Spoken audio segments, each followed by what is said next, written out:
but whatever we played here, I think it was maybe the Garen game, yeah, because it was here. There were like 2 balls that, like, not in play balls, just extra balls out on the field from JV game. Bombs. No, it was just really funny.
Good evening and welcome to Hartman Field for this presentation of Carmel Baseball on CHTV. I'm Noah Boudouris, joined alongside my partner and good friend Caroline Petry.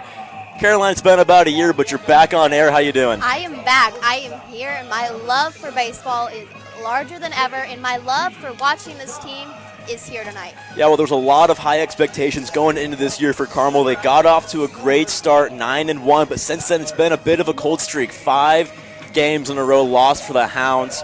What have you seen in those 5 games? You know, I would say that maybe we're getting to the tougher part of our schedule. You know, we had Trinity, Westfield, Avon, Guerin. We lost to Guerin last year. You know, these are historical losses, and it's not going to get any easier from here. Tonight we play Harrison, which is a great team. Lots of solid players on there, and it doesn't get easier.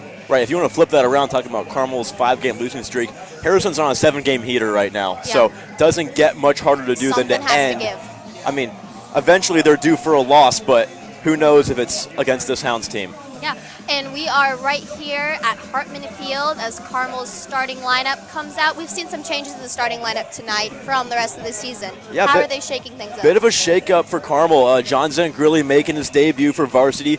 Cole Caldwell on the mound. Have not seen much of him this year. What about Nash Skelton? Nash Skelton did not play for 7 games. I mean, you could maybe say that could be what's going on with the streak. They've lost a bunch of people. Evan Vo is out with a broken arm. James Charlin is out with a knee injury.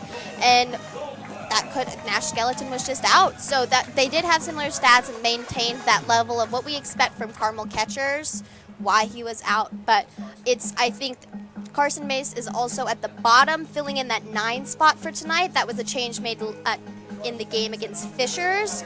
I think it paid off. He had a few good solid hits against that game of Fishers, which we did end up losing. So we're just going to see how that continues. So now he's filling that 9 spot right before he gets to J.D. Stein. We'll go ahead and pause for a patriotic moment here on CHTV. As we honor America and those who protect and defend our freedom with the playing of our national anthem.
Hartman Field, no, Boudouris, Caroline Petry, and it is a lovely night for baseball. Carmel's had to weather the conditions a few times already this year, but we're sitting low 80s, and if the wind hits you right, it is just fantastic. So place is filling in here at Hartman, and they're ready for a good ball game. Yeah, it was Teacher Appreciation Night. We got to see a bunch of familiar faces.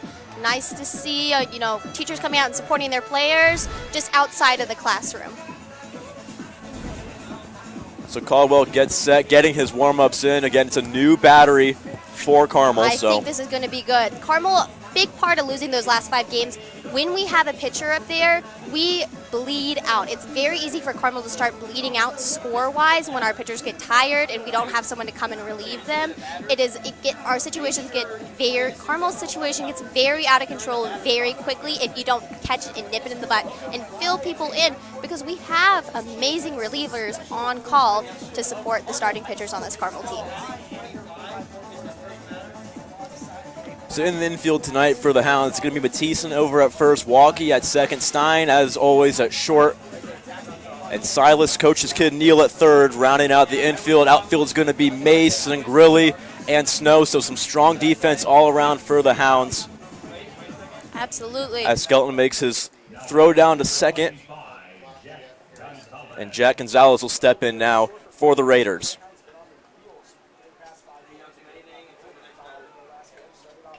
Gonzalez in center tonight. First pitch to him. Taken low for a ball.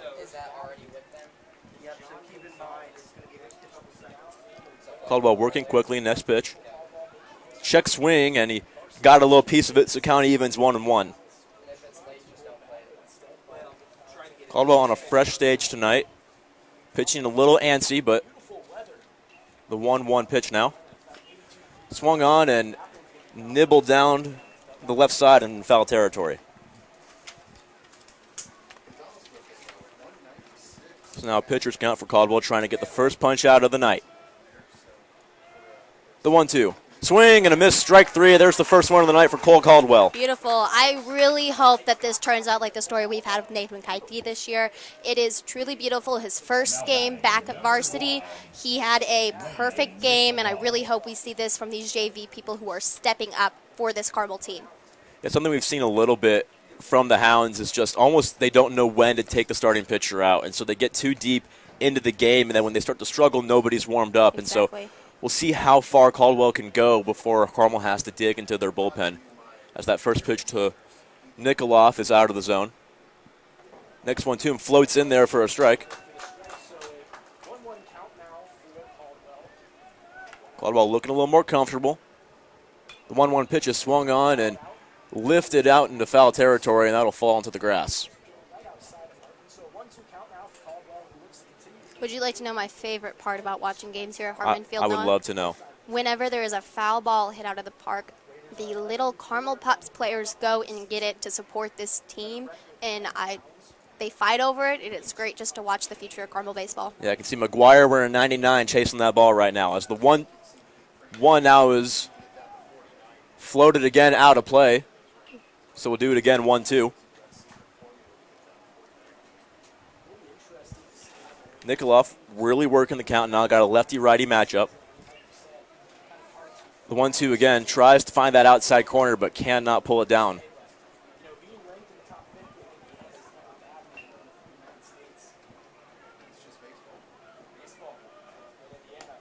The 1-2 finds the outside corner. Strike three, back-to-back Ks for Caldwell. Absolutely beautiful. This has to be a huge confidence booster. You know, making your mound debut, and you were just, frankly, I'm going to say it, doing better than some of the pitching has been in the last 5 games. Yeah, when you're fresh out of JV, it's great to get those first 2 punchies. So McTaggart now, first pitch to him is just a little too low.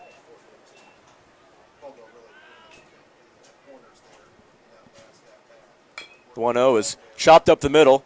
Stein there cannot make the play as it bounces just over his mitt, and he's just an inch too short. So that should go down as an infield hit for McTaggart, and it's going to be Aiden Lowry digging in now for the Raiders. J.D. Stein can be an absolute beautiful infield tool that this Carmel defense has, and when he is on, he is on. Yeah, I don't think that was his fault necessarily. No, it's a tough play, and with a fast runner like McTaggart as the pickoff attempt over at first, he's back in there easy. But with a fast runner going down the line, you got to rush a little bit, and Stein just couldn't get it cleanly. And you know what? If Stein couldn't do it, he's the fastest guy on this team. Fastest guy on this field, probably. On this field, yeah. So Lowry yet to see a pitch. 2 checks over at first. Now the first one to him. Lifted out into right field. Chasing over towards the track. And making the catch is Carson Mace, and there's the 3rd out of the inning. Carson Mace is classically a left fielder for this team, but has switched over to right field to kind of bear the burden that Gabe Mathieson has left. Gabe Mathieson is gone. He has been switching off with Joe Cunningham to fulfill that first base job that's been left vacant by James Charlin's injury. Yeah, and also making room for John Zangrilli over in left field. So a lot of switch-ups around, but so far we're seeing some strong Carmel defense besides the tough play over at short for Stein. But he's going to lead off and has the chance to redeem himself, as we know he can. Absolutely. J.D. Stein is a beautiful hitter. On paper, it is absolutely great to look at him. He has a batting average of .326. That is one of the best on this Carmel team, and it is just great because when he leads off, his job as leading off for this inning, he singles and he gets on base. The majority of his hits are going to be singles, and he takes care of himself because once he gets on first base, he is absolutely lethal. He works around the bases because, like we said, he's probably the fastest guy on this field. So you cannot let him get a leadoff or anything going, and you have to be quick on your feet if you're on that mound. Yeah, Stein's in that leadoff spot, been there since his freshman year, still batting .326, which is nothing to complain about, but part of it is a lot of expectations were to see a little bit more power from him. He has not gone deep yet this year, but 7 RBIs to go along with it.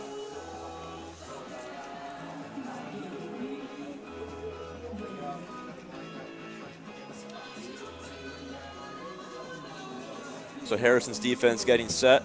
It'll be McNeff over at first. McTaggart at second, Nikoloff at short, Gwynn at third, and then rounding out the outfield is Glick, Gonzalez, and Lowry. On the mound is Jeremy Lowry for the Raiders. And then, of course, doing the catching tonight is Jack Dowell. Jack Dowell is committed to play baseball in college at Spalding. Yes, he is. Along with a few other of his teammates, quite a few Spalding commits on this team.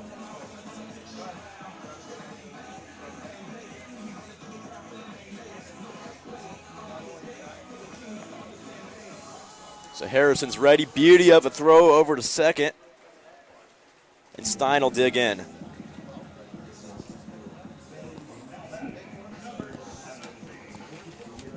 Stein, as we said, has been a constant. He's been a rock for this Carmel team. So we'll see if he can dig in and get it started for the Hounds. First pitch to him. Too high for ball one.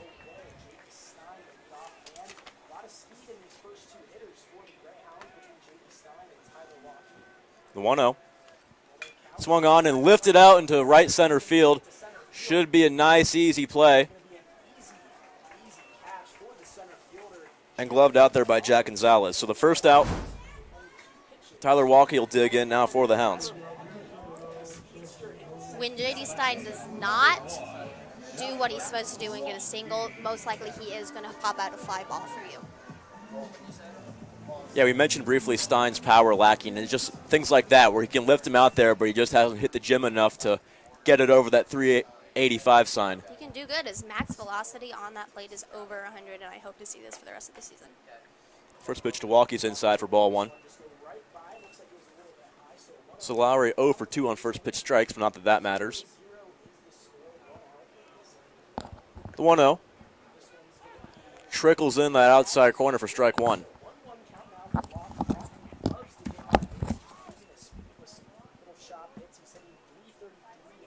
Count's even now for Walkie. Next pitch to him. Inside for ball two. Nearly hit Walkie, but stays in there stone cold.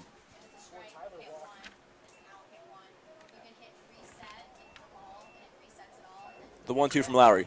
Lifted out into left center field. That'll have some air time, but the catch is made for out number 2. The starting few starting batters for this Carmel team can be very good if you get them and get them hot.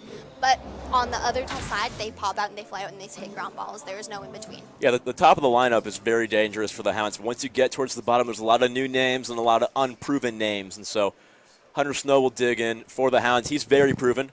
Leads the team in home runs and RBIs.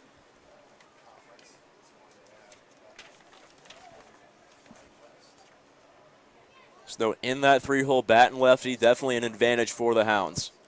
He leads in basically every hitting stat, and that's facilitated by his ease of hitting it out of the park and just being able to get those long hits that throws their outfield off balance. So 2-0 now to Snow. Outside for ball 3. So Lowry looks like he wants nothing to do with Snow with 2 outs here in the bottom of the first.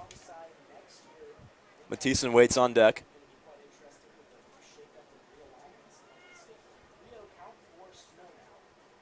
The 3-0. Swung on and belted out into right center field. He flips the bat. He knows it's gone.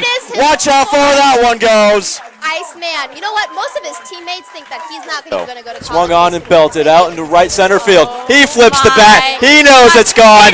Watch how far that one goes. Absolutely crazy to watch, and he knows it. Hunter Snow tanks one, gets some cheers from his teammates, and it's a quick 1-0 lead for the Hounds. It's like it's nothing else like watching him hit a home run.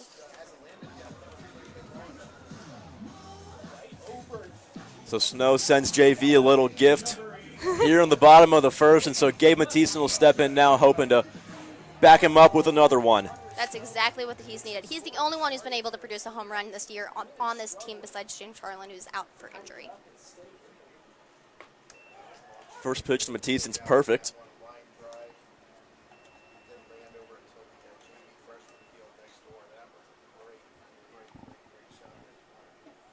The 0-1. In there for a strike, and so quickly an 0-2 hole dug by Mathieson.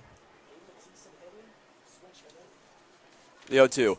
Popped up over near us, and that'll go way out of play. That may go out to our crews underneath the press box.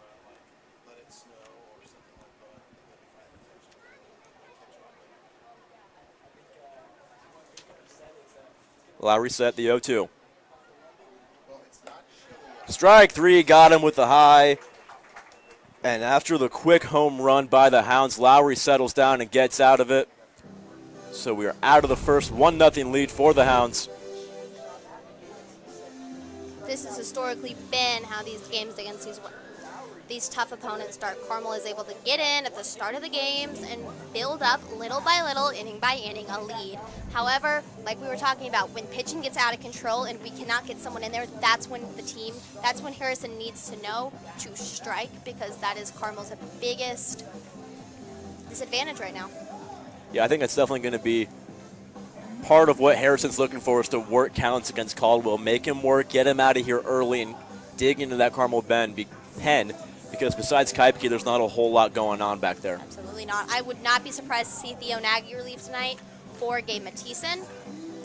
You never know. Both are solid options. Just Gabe Mathieson has had maybe a few bad games. Last 2 games not been good. He's been racking up those errors, racking up those hits made against him. He actually has 10 stolen bases against him. Not ideal. It can get out of control very quickly for him. Well, nobody's covering second on the throwdown. That doesn't matter. Skelton will take the throw anyway. Now batting, number 16. Jack. So Jack Dowell will dig in for the Raiders. He's doing the catching tonight. Caldwell already set, and the first pitch to him. Low and inside, nearly hit him.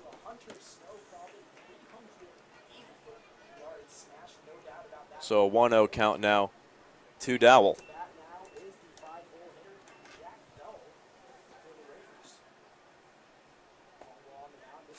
Next pitch to him is in there for a strike, so count evens 1-1. Caldwell working quickly now. Next pitch pulled a string there, and strike 2 to the hefty lefty. 1-2 from Caldwell. Got a piece of it, sent it straight back. He's on that one.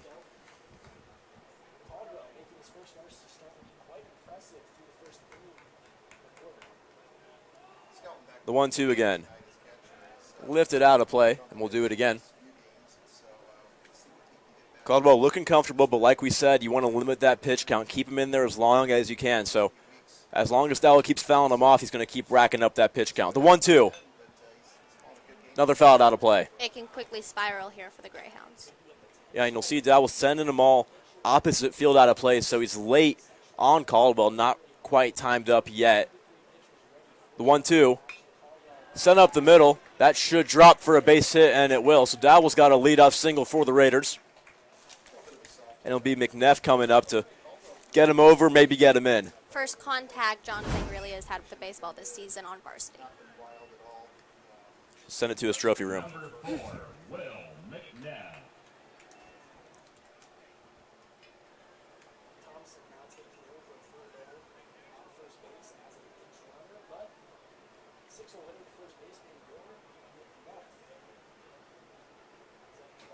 McNeff taking his time, digs in now, and both parties will step off.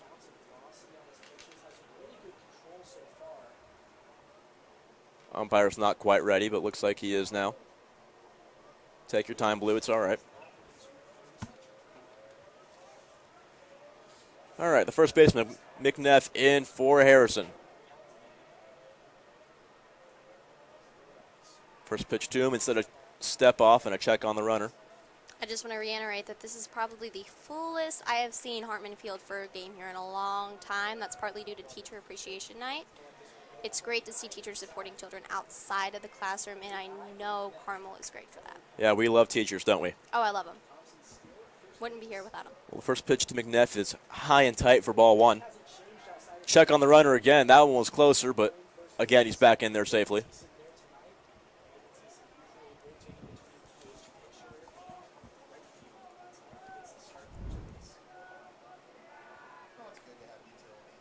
Once again, a check on the runner.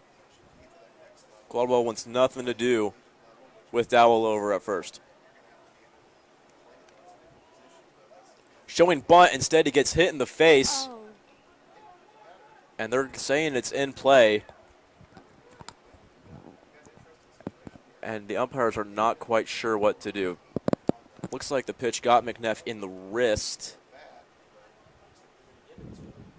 I'm not sure if they're going to have to call that a strike because he definitely went around with it. He did not pull that back, but we're not sure if he put it in play. Umpires gave the out signal. And McNeff looks more upset than hurt, so that's good. The umpires will discuss this and figure out if it touched aluminum or just flesh.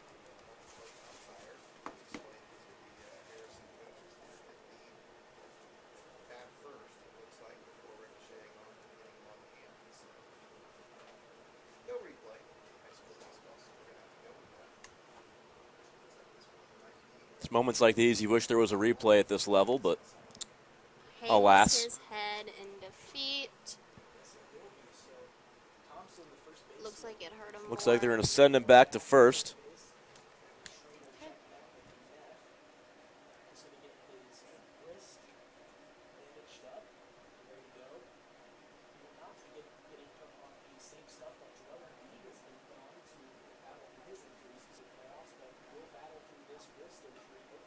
McNeff still getting checked out by a trainer, making sure he's all right. At first base, they're definitely going to need him tonight.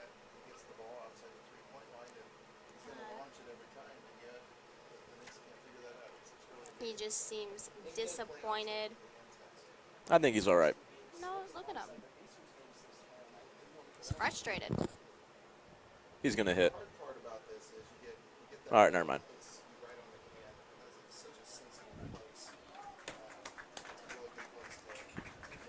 So we'll take McNeff out, and we'll see who comes in for him.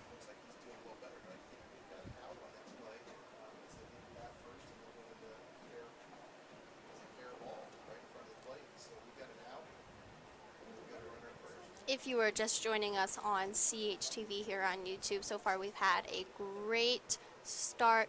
Cole Caldwell had a great leadoff in his first inning. Hunter Snow has hit his 4th home run, batted himself to home plate. Absolutely sight to see, and it's going to be a good matchup. So it looks like it's going to be Trey Doge. I hope that I'm pronouncing that right, coming in off the bench for the Raiders.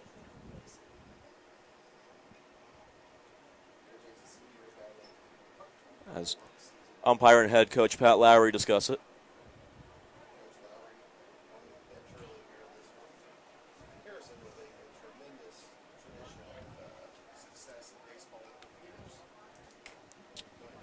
Now, this is not necessarily what you want to see for Cole Caldwell because he's definitely in his rhythm early on.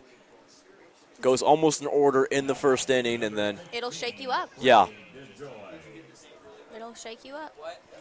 So Trey DeJoy will step in now, replacing Will McNeff.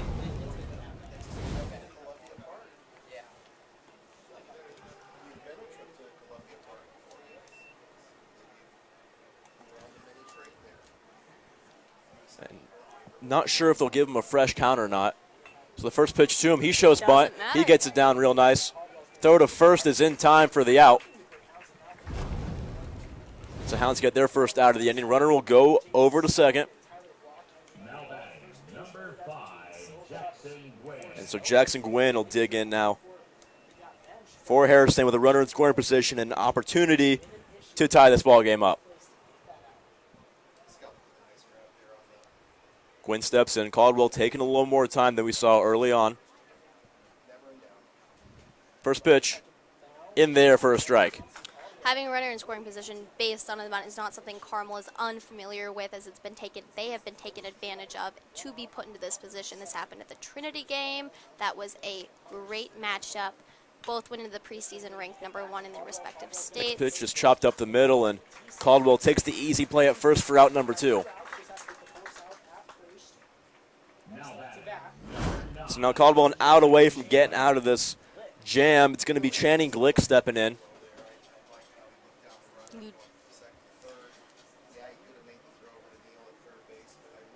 Our catchers need to be very careful right now. We've had some unfortunate slip-ups where balls get passed, wild pitches happen, and they make it to first. Ground ball up the middle is gloved perfectly by Stein, and that'll do it for the top of the second. A little bit of a scare for the Hounds, but they get out of it, and they still lead 1-0. We will start off with Parker Hinney, the designated hitter. Parker was able to cook something up last night for the Hounds with a single in a rather hitless game that was hard to watch, but he was able to go around and show why he is the designated hitter for this team. And we saw earlier, we talked about how strong the top of the lineup is for the Hounds and how much they need those first 4 or 5 hitters to stay hot. And besides the Hunter Snow nuke, there was not a whole lot. Absolutely nothing, no. Yeah. So a couple pop-ups and a ground ball ended it for the Hounds. So hopefully a little more offense coming for Carmel. Carmel has to be careful because why these guys who start can be solid, if you look at their stats, sometimes it's hit or miss.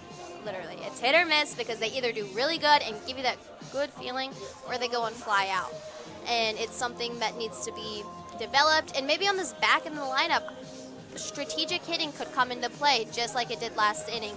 If these guys cannot produce hits for this Carmel team, they should be bunting. They should be doing strategic hitting. Carmel has a very, very low amount of bunts and sacrifice flies being made for them, and it can very much so change the course of the game if that were to happen. Yeah, with a team, for a team with a lot of speed, you don't see a whole lot of bunts, not a whole lot of stolen bases. So hopefully, as we get near the bottom of this order, you see more pitches taken, you see more of an effort to just get on base and see what happens, and then maybe some small ball will score some runs for the Hounds. Here at Hartman Field tonight is Alex Kudo, star varsity player, basketball player for the Carmel Greyhounds. Always great to see him at the field. So Heaney digs in. First pitch to him. Ground ball up the middle, should find the hole. Glove field throw and double pump, not in time. Nikolov got to it, but he was not able to get the throw. That was close for Parker Haney. Yeah, Haney able to dig it out, so. This is Nash Skelton's first at-bat in 7 games. When he was at-bat before, it was real, you never knew what was going to happen, but most of the times it resulted in a walk or strikeout, nothing really productive for the middle of this batting order. So a check on the runner. Skelton, another lefty, a lot of left-handed hitters in this Carmel lineup, definitely a strength of the offense. Skelton very low stance. First pitch to him is in there for strike 1.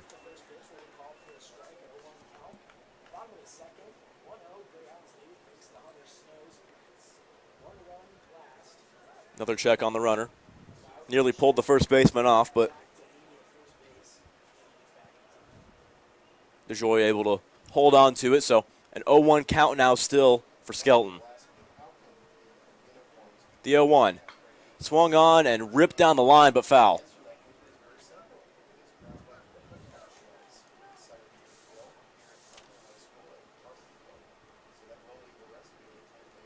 So a quick 0-2 after the leadoff single.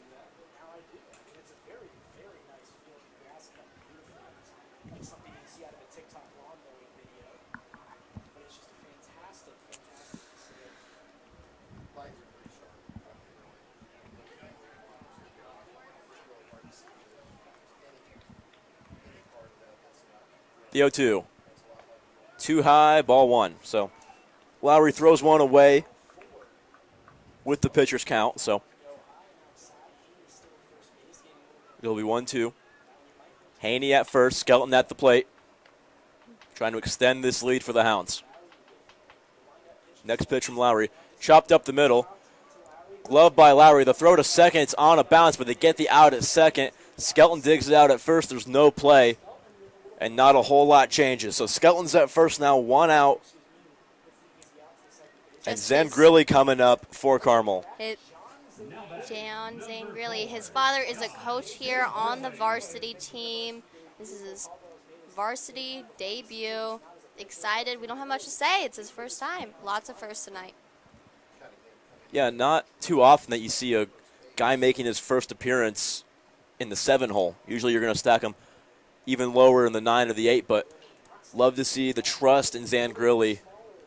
Not quite in the bottom of the order. It's not the bottom. We go back-to-back, coaches' kids. Love to see it. Another check on the runner.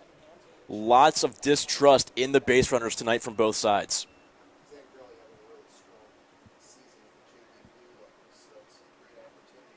Zangrilli, another lefty. First pitch to him.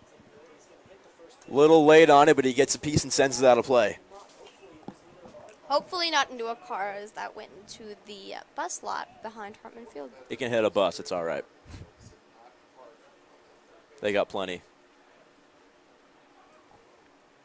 Pick-off attempt at first. Yeah, Lowry's still in love with Skelton, but he's in there safely.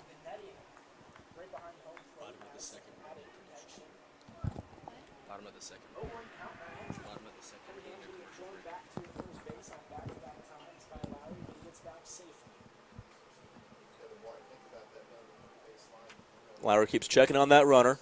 Yet to throw a pitch to second pitch to Zangrilli. Runner goes, but once again hit out of play.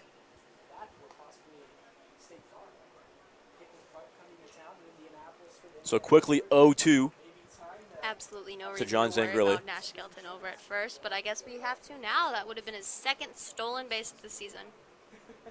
Well, with such an unproven hitter at the plate, you might as well try to send him. Hopefully you can get the runner moved over if you don't think Zangrilli will be able to do it.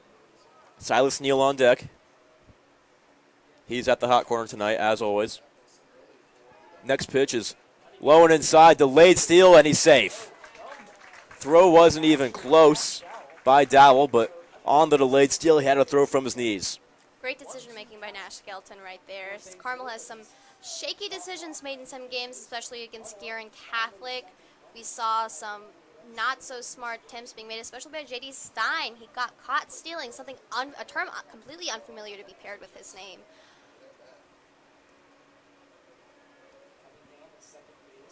Count 1 and 2 to Zangrilli. And Lowry will step off.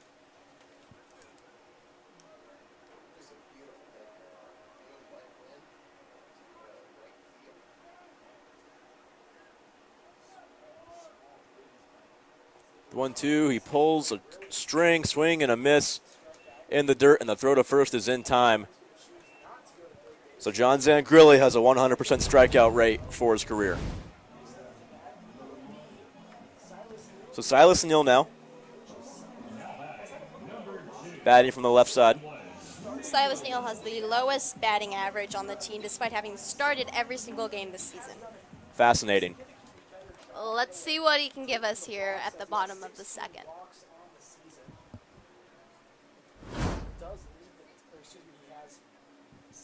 Lowry taking his time getting set.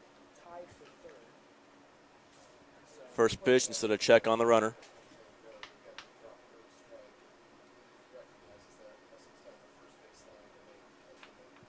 Neal, a very open stance. Almost Paul Goldschmidt-esque. First pitch to him. Finds the inside corner for strike one. We're seeing a very different approach between the two pitchers. Lowry really taking his time, feeling the atmosphere, taking some breaths, while Caldwell for Carmel has been real quick and really not taking his time as opposed to Lowry. So now the 0-1. Swung on and bounced towards the left side. Throw to first is in time, and that'll do it for the bottom of the second. Score still 1-0. Hounds will go to the third. We're going to send it to a commercial break before we go to the third, no Boudouris. We'll be back.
Number 37, Kendrick Pena.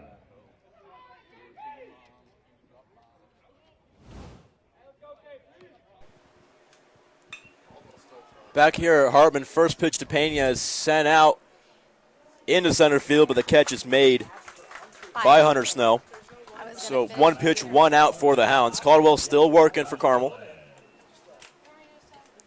making his first start for varsity.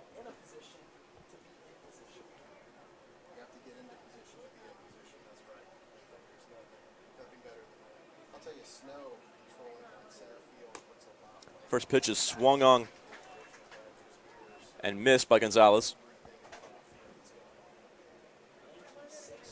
Caldwell set the 0-1 just outside, so kind of evens one apiece.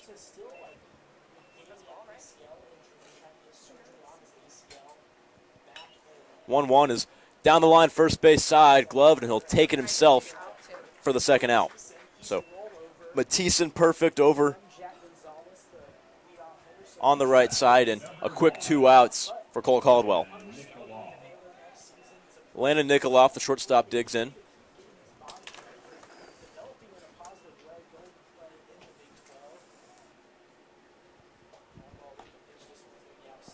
First pitch cannot find the outside corner, so it's ball 1. Caldwell steps off, and home plate umpire does a quick lap. Coach Neal directing traffic in the infield. That is one of my favorite things to watch. Try to pick up on his signals. He almost catches the ball as it flies towards the home dugout. Hey, coaches don't play. Yeah, he made a pretty good catch last year. I remember it. He was sitting in his coaching box. Caught his own player's foul ball. Very impressive stuff from our coach, who was in his second year of coaching here at Carmel. The 2-1 from Nikoloff is lined out in the right field for a base hit. So 2-out rally cooking up for the Raiders. It'll be the 3-hole hitter, Drew McTaggart, coming in.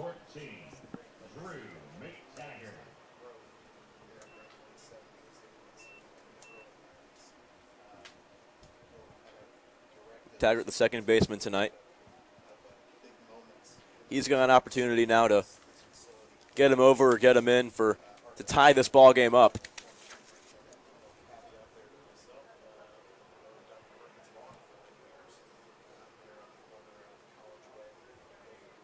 Caldwell checks on the runner. Ball gets away. And Nikoloff will take second. He's rounding, looking for third. He'll go 3. Ball rolls all the way to the Carmel pen. And a 2-base error by Caldwell could potentially cost the Hounds a run. And, I am surprised. He is a fresh pitcher. This is nothing to do with his ability. You know, how he's performing now. I'm surprised we don't see anybody in the pen as we're nearing inning 4 by the time you get someone in there and fresh. Yeah, well, we definitely seen a lot of pickoff attempts from both sides, and so you're kind of waiting for one to slip away, so one finally does, and it's a man on third, and the next pitch to McTaggart is through the middle for a base hit, and we got a tie game. Taggart slips going to second, a check over at first, and he's in there safely. Carmel absolutely can lose a game just by being out hit. Its infield can be airtight. Outfield can be perfect, but it simply can just lose by hitting, and you can't avoid that. The only way to counteract that is by getting out there and hitting yourself, which is something Carmel has not been doing these last 5 games on this losing streak. So the first RBI for the Raiders, delivered by Drew McTaggart. Aiden Lowry digs in, not to be confused with Jeremy Lowry, the pitcher. Or Coach Lowry. 3 Lowrys on this Harrison squad. Next is Aiden Lowry, continuing the righty on the righty trend. Caldwell steps off. Going to be a long game if we keep distrusting the runners.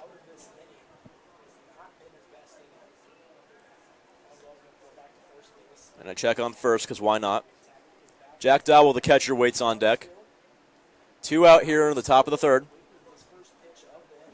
It's a tie ball game, 1 apiece.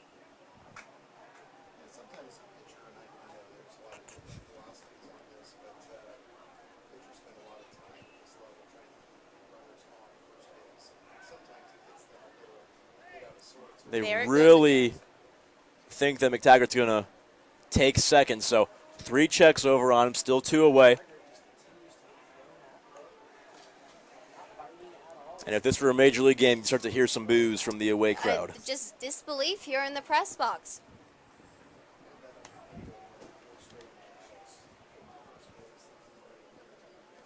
Now Caldwell can pitch. First pitch is lined out into left field, and that was sure worth the wait. We are seeing some action in Carmel's bullpen. Who is that? That is Parker Haney, number 15. Yes, it is. We're going to see him Yeah, throw some Haney pitches in the tonight. lineup tonight as a DH, so little Shohei action going on for Haney potentially. He has just as little experience as Cole Caldwell does on the mound, only pitching 6 innings this season. He usually takes that spot as designated hitter for the team. And the first pitch to Dowell is up the middle, and an attempt by Walkie is deflecting the ball, and that'll score a run. Throw to second, and he got him. What a swim move by Dowell. I thought he was in there, but the throw comes in and gets the third out. So Harrison scores a couple here in the top of the third. They take the lead early on, and still a lot of time for Carmel to dig back. Absolutely. And on that note, if Parker Haney is going to be in pitching, we may see the return of Chase Sabo to the role of designated hitter. He started the team off. Quite well. He was able to rack up a few hits for the Carmel team at the start of the season. The senior who has been with this team for quite a while, performing pretty well in that role. He has been out and replaced by Parker Haney for the last few games, as I mentioned earlier. Yeah, if Cole Caldwell's a veteran and used pitcher for this varsity team, you might expect him to get stuck back out there for another inning, but with this being his first start and a little bit of a shaky third, you won't be surprised to see Carmel go to his pen a little too early.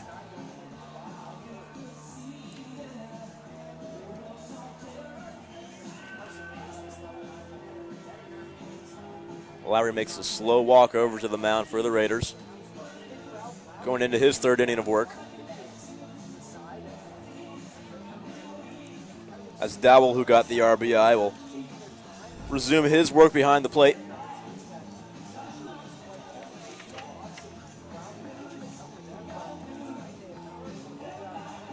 Absolutely. Talking about the pitching situation for Carmel, going back to number 15, Parker Haney, he has not had a lot of time to show that he is an asset to this Carmel team, but he hasn't been that bad when he's been into relief for the team. You know, finishing out, holding out for this team. Just recently, though, is when he made his debut on the mound. Yeah, just watching his bullpen's a little shaky, but that never translates to real game performance. Absolutely not. Number 8, Sam Woodward out there catching foul balls for him. Sam came here from university, and this is his first time on Carmel varsity. So far this season, he has been in as a pinch runner for the Hounds, and excited to see what he can do for this team later on.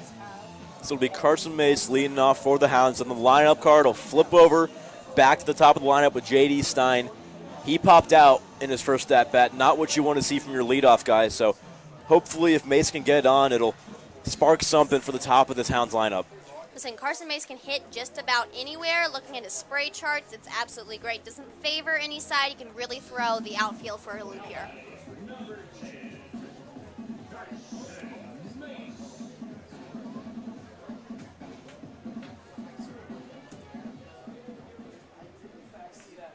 So Mace will get his first hacks in for the day.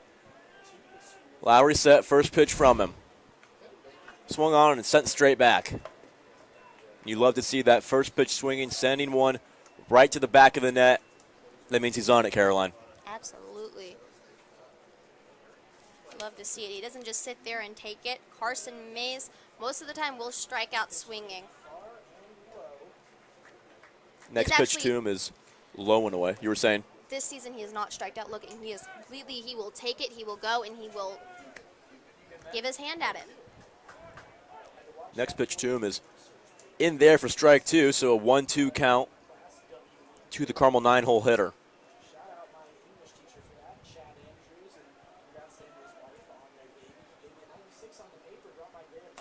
The 1-2, and Mace strikes out looking, and the announcer curse lives on. Absolutely. Back here at the top of the lineup with J.D. Stein. Let's see if he can get us out of this. He's been known to do it.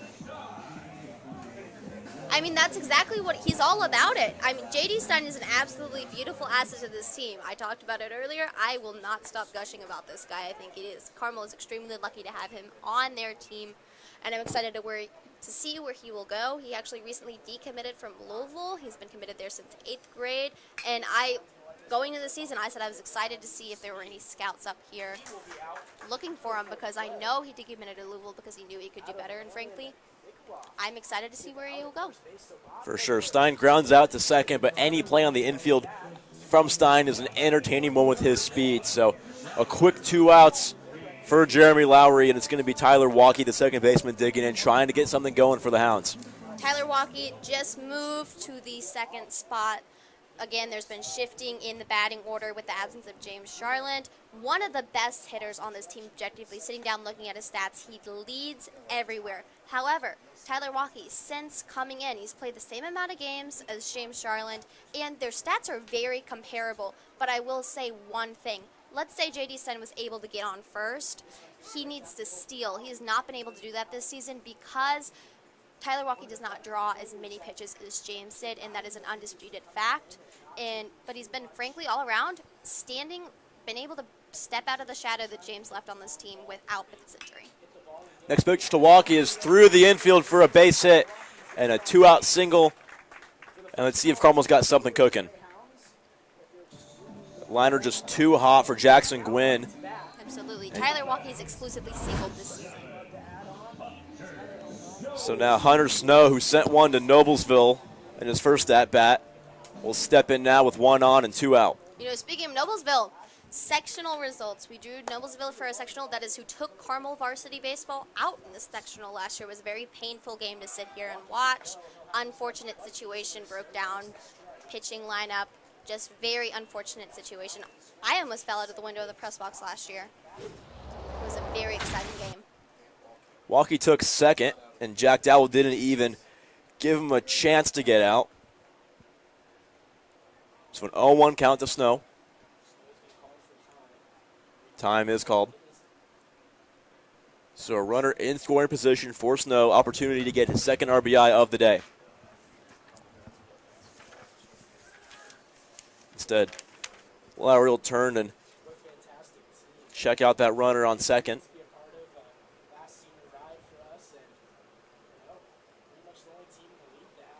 The 0-1.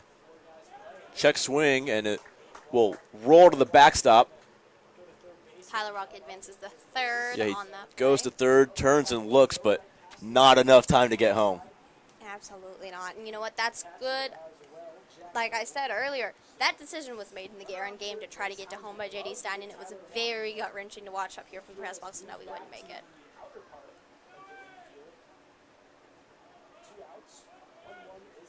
1-1 to Snow.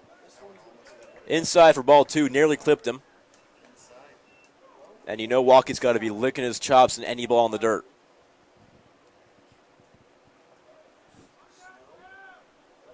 He has that speed to get around. I actually looked. He has a similar height to J.D. Stein and a similar 60 time. His split, absolutely amazing. Sub 6.5. He can really maneuver his way around the base. Next pitch to Snow is too low, and count runs 3-1.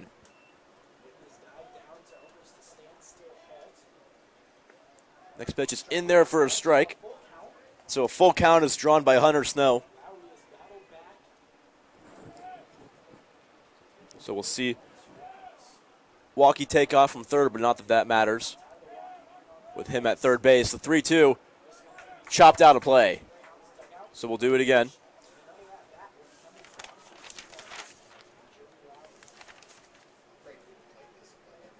Snow will see another one. Full count, 2 outs, runner on third. Carmel down by a run. The payoff pitch is outside, ball 4, and Snow draws a walk. So runners on the corner now for Gabe Mathieson, and a chance to keep it going for Carmel. Gabe Mathieson has had an interesting season. He's definitely a great hitter, even greater on first, right field. On the mound, it can be shaky. It has been shaky these last 5 or 6 games with Gabe Mathieson hitting. He's most of the time, he's flew out, and he hasn't been able to find his stride that we knew he had at the start of the season. Well, he still proved himself enough as he's staying in the 4-hole. The first pitch to him, however, is taken for a strike.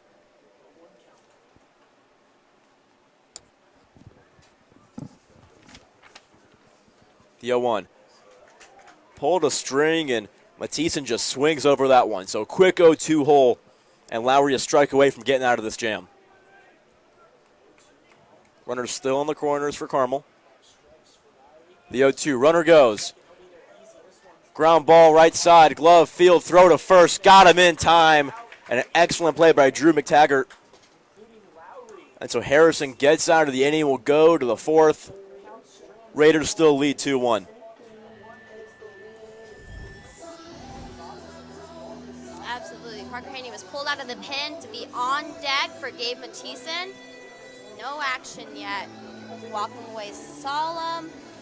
We're going to see Cole Caldwell try to finish this inning out and go for 4, his first debut.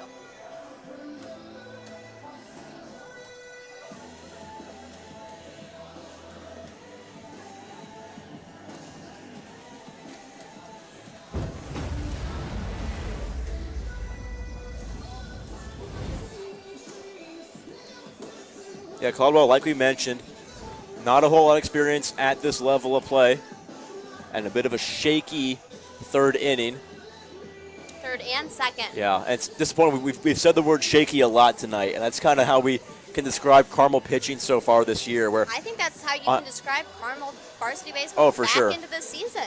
Completely. It has fallen apart. The team is, I don't want to say fallen apart, but we need to be put back together by the time for sectionals, or it will not perform how this team was forecasted to go at the start of the season, and that is very similar to what happened last season. It is like having deja vu. Yeah, on paper, this team looks great. Statistically, they're doing all right. When you look at the back of the baseball card, this team looks sound, but they're just losing games for small reasons, and reasons that you can't put down on a scorebook. So Caldwell digging in for his 4th inning of work. And he's really played well despite a few base runners and a couple runs. Ground ball, left side, Stein with it, and he will not throw to first. Excellent play to get there by J.D. Stein, but he's not able to get it out of his glove in time. So a leadoff single for Trey Doge. That's a fun name. It's such a fun name. The only positive of the interview to Will McNeff is that Trey Doge gets to play tonight. So Jackson Gwynn digs in, another check on a runner. Trey Josie came to play. I'm sorry. That's silly.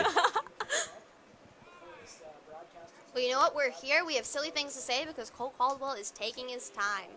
And there was time called by Harrison's head coach.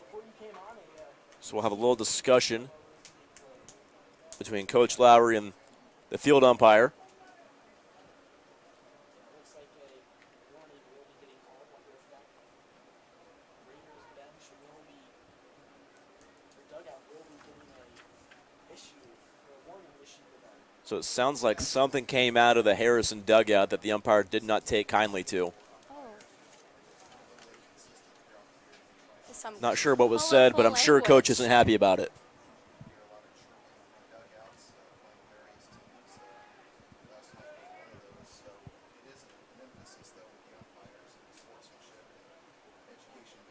Gwynn still yet to see a pitch.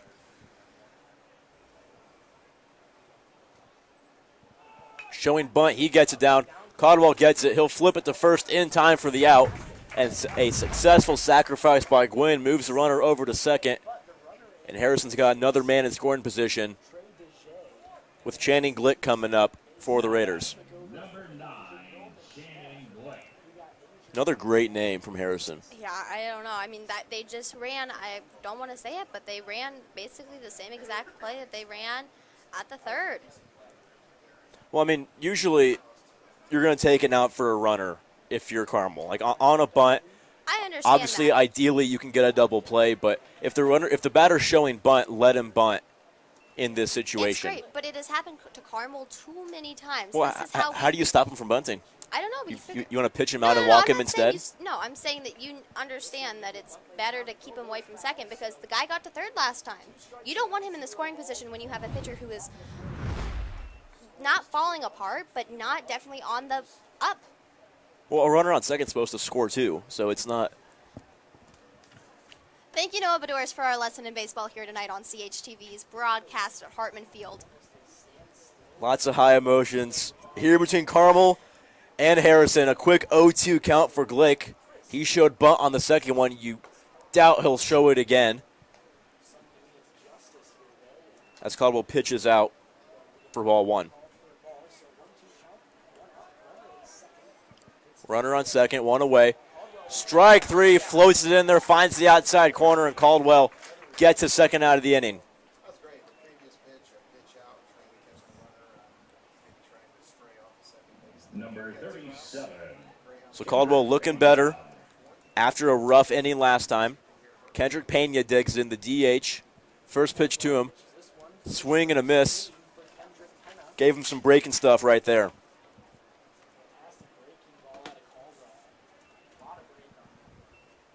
Now Caldwell, not a whole lot of velo on his fastball. Most of his damage comes from the off-speed and the breaking balls. The next pitch is line to first, and a nice, easy play by Gabe Mathieson.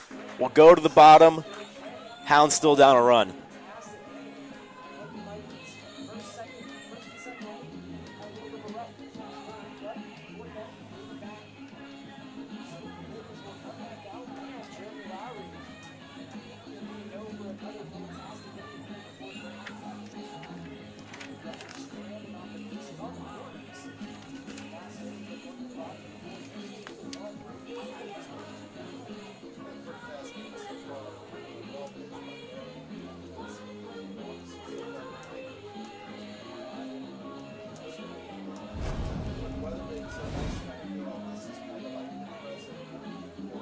Lowry's still in for pitcher. Haven't seen any action in the bullpen. Yeah, and he's looked great so far, so why would you?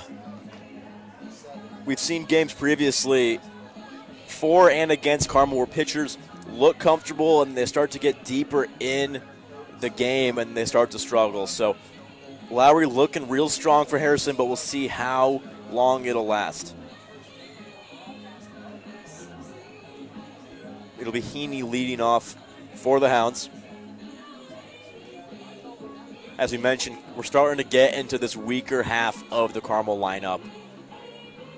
And so with little production coming from the top, hoping to see some small ball.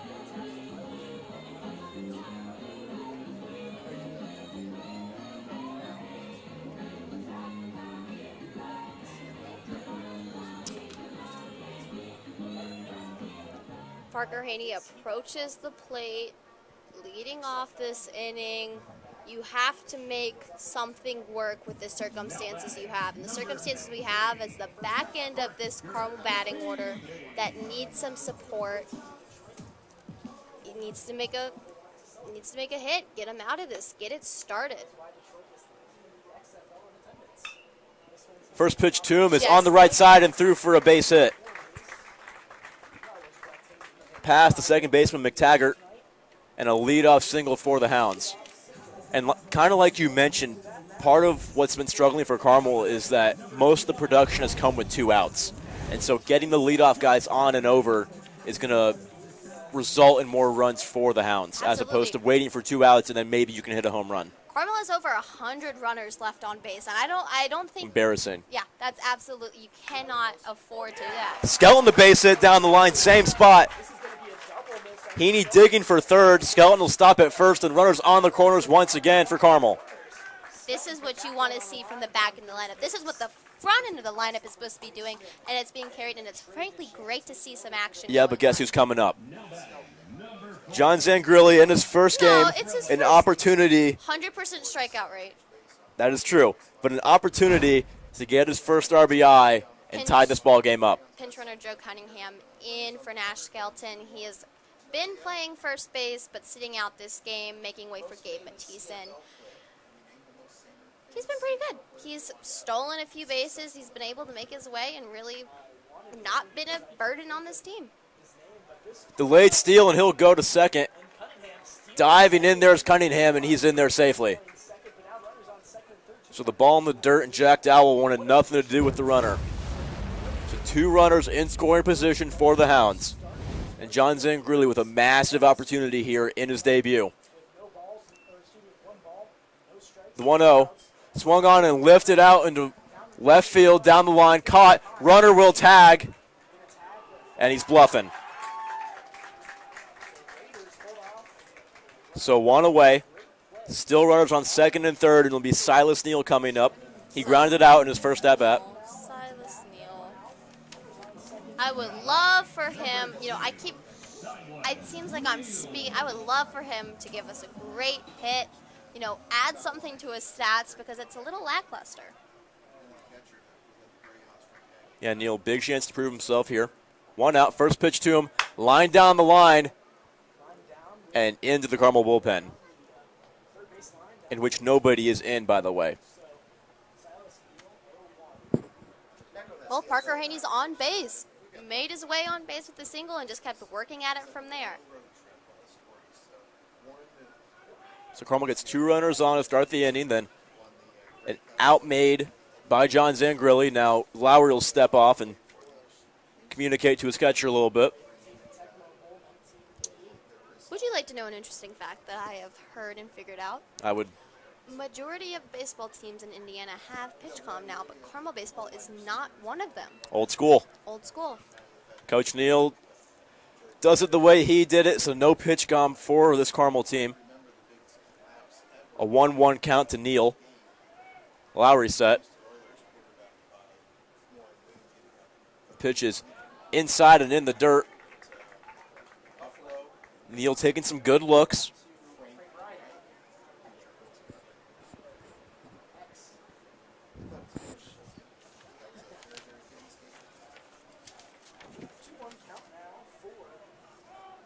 The 2-1 to Neal. In there, strike 2. And I don't think he'll see a better pitch than that all night. I don't know what he's waiting on, Noah. I wish I could tell you. 2-strike count. Lowry 1 strike away from getting this pivotal second out of the inning. 2 high, ball 3, and the count runs full. Neal really working the count. You love to see that out of him. You would take a walk here. Carson Mace on deck. He's got the potential to plate a few runners here in the bottom of the 4th. Carson Mace, if he gets it together, he could potentially be the Hunter Snow of this team next year. The 3-2 gets a piece and will do it again. Excellent at-bat here by Silas Neal, really showing what he can be. He's battling for it, and it is something that we have not seen him having patience in waiting for his pitch. Definitely. 1 out. Bottom of the 4th inning, 2-1 Raiders lead thanks to a 2-run 3rd inning. Lowry's still on the mound. Both these pitchers have gone 4 innings strong. Lowry set the 3-2. Too high, ball 4, and Silas Neal draws a walk. So the bases are loaded for Carson Mace. And what a better chance than this for the young right fielder. Absolutely. Silas Neal does walk a lot more than I'm going to rephrase that. Carson Mace usually strikes out more than he walks, so it's nice to have that added to his box. So a quick meeting on the mound, settling down Jeremy Lowry. I doubt they'll take him out.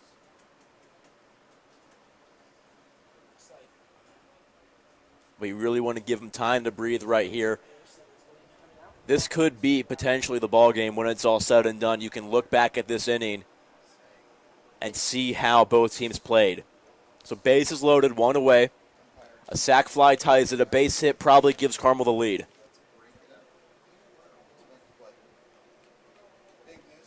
I've said that all along. Carmel needs to have more strategic hitting and not just go out there and swing and hope that we hit, because that worked. That worked for the first half of the season. We had strong hitting. But when we're in droughts like this, we have to be strategic about it. So Mace will dig in. Neal on first, Skelton on second, and Heaney at third. Ducks on a pond for Carmel.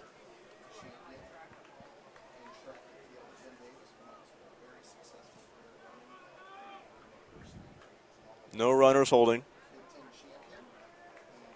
Mason calls time.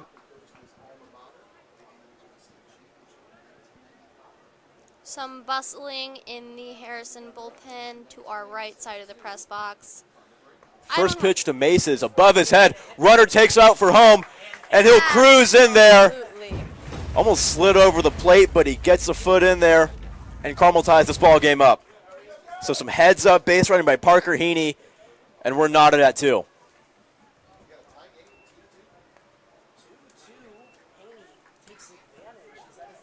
Absolutely. Decisive. Can you say decisive decision making? Because decisive is making a decision. I think that is an I- oxymoron. It works for me. Decisive decision making shown by Parker Haney. First time, this is his first varsity season, and it's proven worthy, and he's shown me why is it that he didn't a hitter. I went into this game questioning, what does Parker Haney have to put him in that slot so high up, and this is it. Mace swings through strike 1. Next pitch to him. Chopped on the left side. Gloved by the third baseman. Throw to first is in time. And Carmel takes a lead on an RBI ground out by Carson Mace. Absolutely. So they're going to bring him back for a foul ball. The third baseman, Jackson Gwynn, was in foul territory making the play. Carmel got a little excited, but I don't blame him. I would too. Still second and third.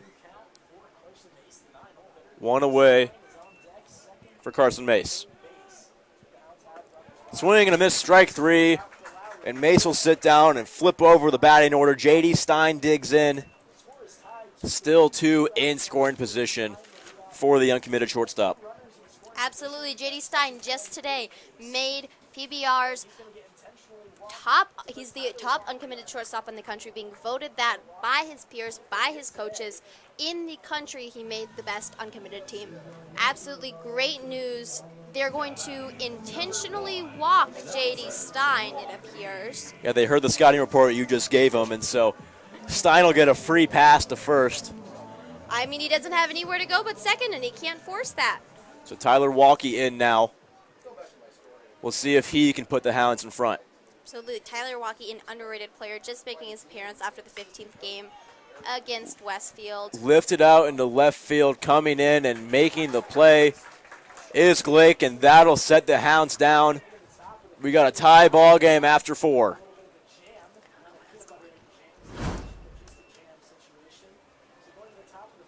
Caldwell takes a jog back out to the mound, and Carmel's putting their trust in the debut of Cole Caldwell.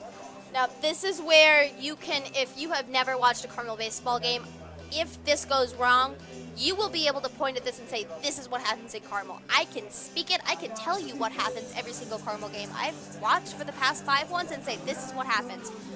Or it could be seen in Harold as his varsity debut that he was able to dig himself out of and prove himself in.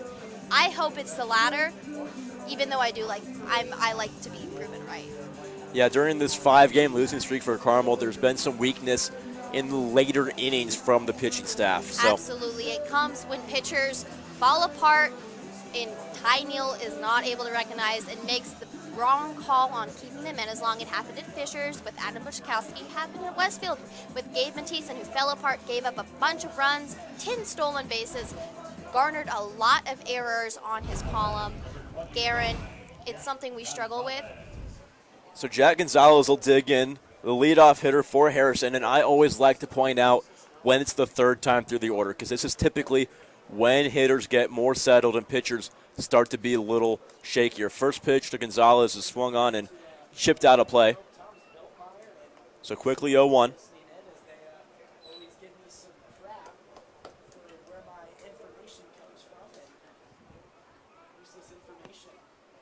The 0-1 to Gonzalez is skied out into shallow right field.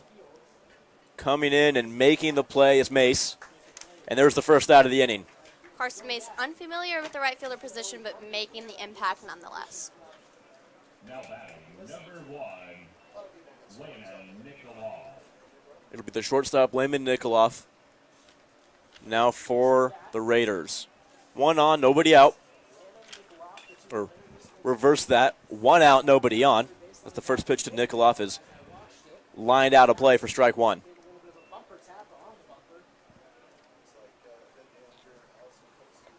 Next pitch to him is in the dirt for ball 1.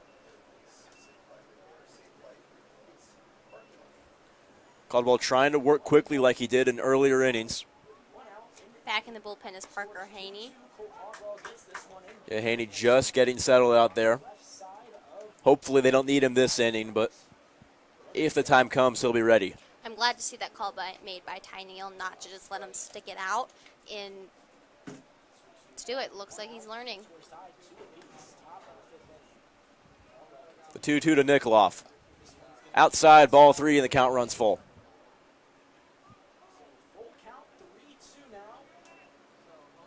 So Nikoloff's drawn a full count, making Caldwell work for it. The payoff pitch is outside, and the umpire reminds us that now it is a 3-2 count. It is not my fault the scoreboard is wrong. I'm also doing color for you people. So now a ball in the dirt, and Nikoloff now gets his walk. Drew McTaggart digs in. He had an RBI earlier. And Ty Neal will take the slow walk out to the mound, and he'll go to his pen.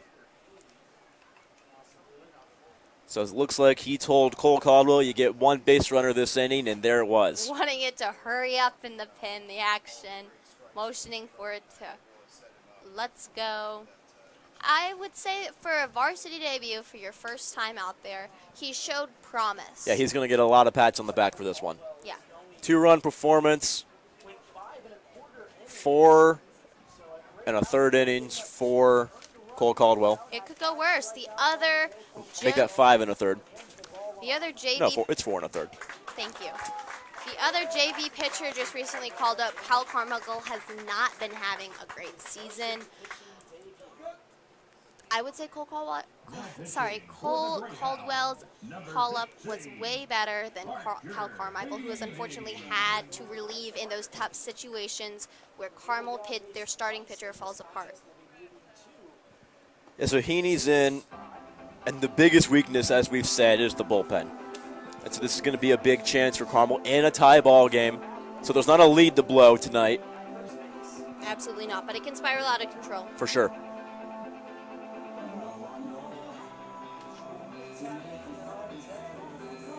Now, I will say, Parker Haney has only played 6 innings, but he has faced over he has thrown over 100 pitches. So just looking at that, he could get tired very quickly if Harrison is able to take advantage of that and draw those pitches and wear him down. Because he has not pitched in a while for this team. Like I said, he's been filling the designated hitting role. So you don't want to make him work. Definitely. Absolutely. It's unlikely that we'll see him get extended innings tonight. Maybe one more if he can get out of this jam, but likely not going to see him get the 8-out save tonight.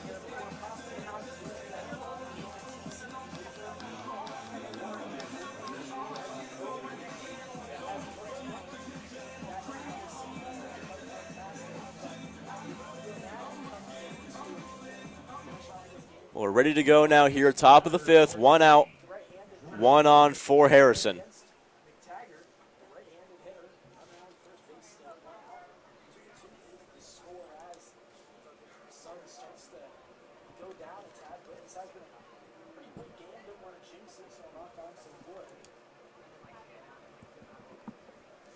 First pitch from Heaney, too low for ball 1. The Tigers had a fine game in the 3-hole for the Raiders. Next pitch to him. Finds the inside corner for strike 1. Little bit of a gift from the home plate umpire, and the count evens 1 apiece. Runner goes. Throw to second is not in time, and a stolen base for Nikolov.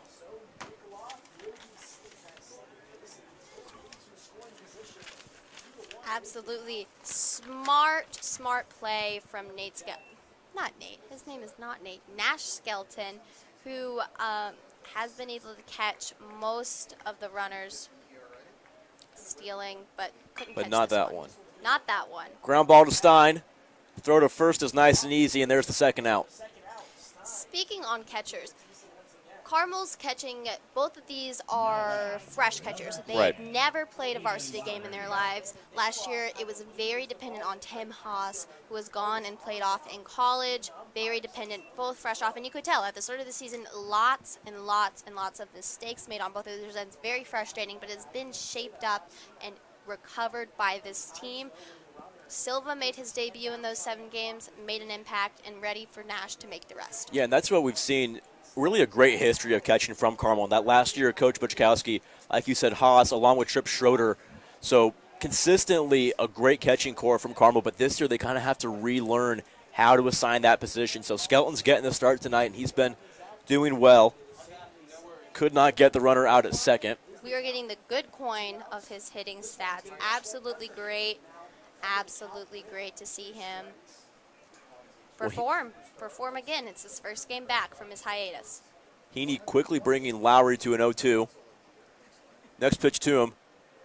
Just too high, and that's the first ball of the at-bat. Heaney a strike away from a great debut on this game. The 1-2. Sent out into deep left field. Back he goes, and the catch is made by Zangrilli. Absolutely. And there's the third out. Electric catch to make on your debut. Show your team you're there for them and can run and make those plays in left field, which is not usually it's Carson Mesa's job, and I'm glad to see we have someone else who can fulfill it in the future and in case something happens. Yeah, a charge sent into that ball by Lowry, but not too charged up for Zangrilli. So we go to the bottom of the 5th. Still knotted up. Harrison's got a catcher playing shortstop right now. We had that happen earlier. No. It wasn't. In full gear? No, not in full gear. I'm sorry. You're correct. I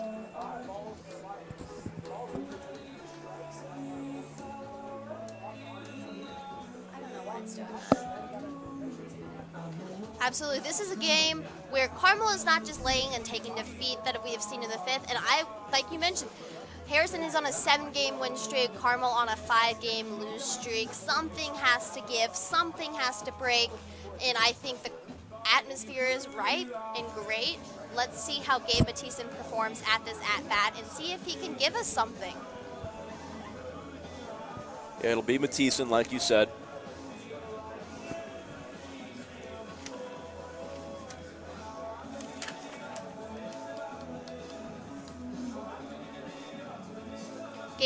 when it comes to hitting stats is in the middle of the pack, yet occupies that high spot in the batting order along with Carmel's best aces. It's great, and I really hope that he proves that he can maintain that spot, because I mean, I say that, but I don't know if there's better on this team to put in that spot. It's do or die. He has to perform.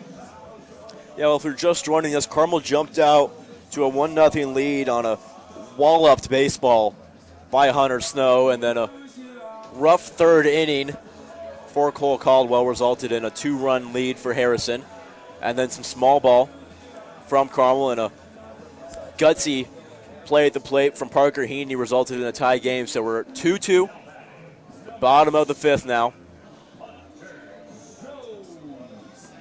And Hunter Snow will dig back in for Carmel. Hunter Snow, Iceman, as his teammates call him. He is absolutely a stoic figure to have to face on that mound.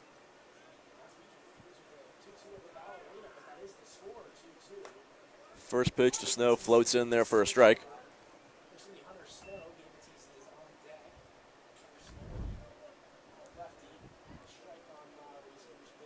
The 0-1 to him is lifted out of play.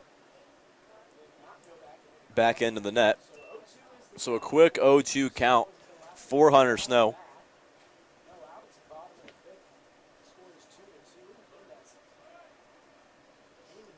The 0-2 from Lowry. Too high, and there's the first ball.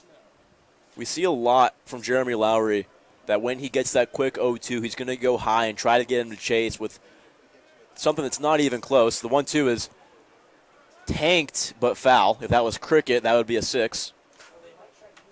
Into the trees over by Clay's softball field. Clay has absolutely beautiful, beautiful fields. Cannot state enough. I hope it's not they're quite seeing like this one. Absolutely not. This is so fortunate Carmel is able to play on this field. It is absolutely beautiful. So fortunate. Absolutely.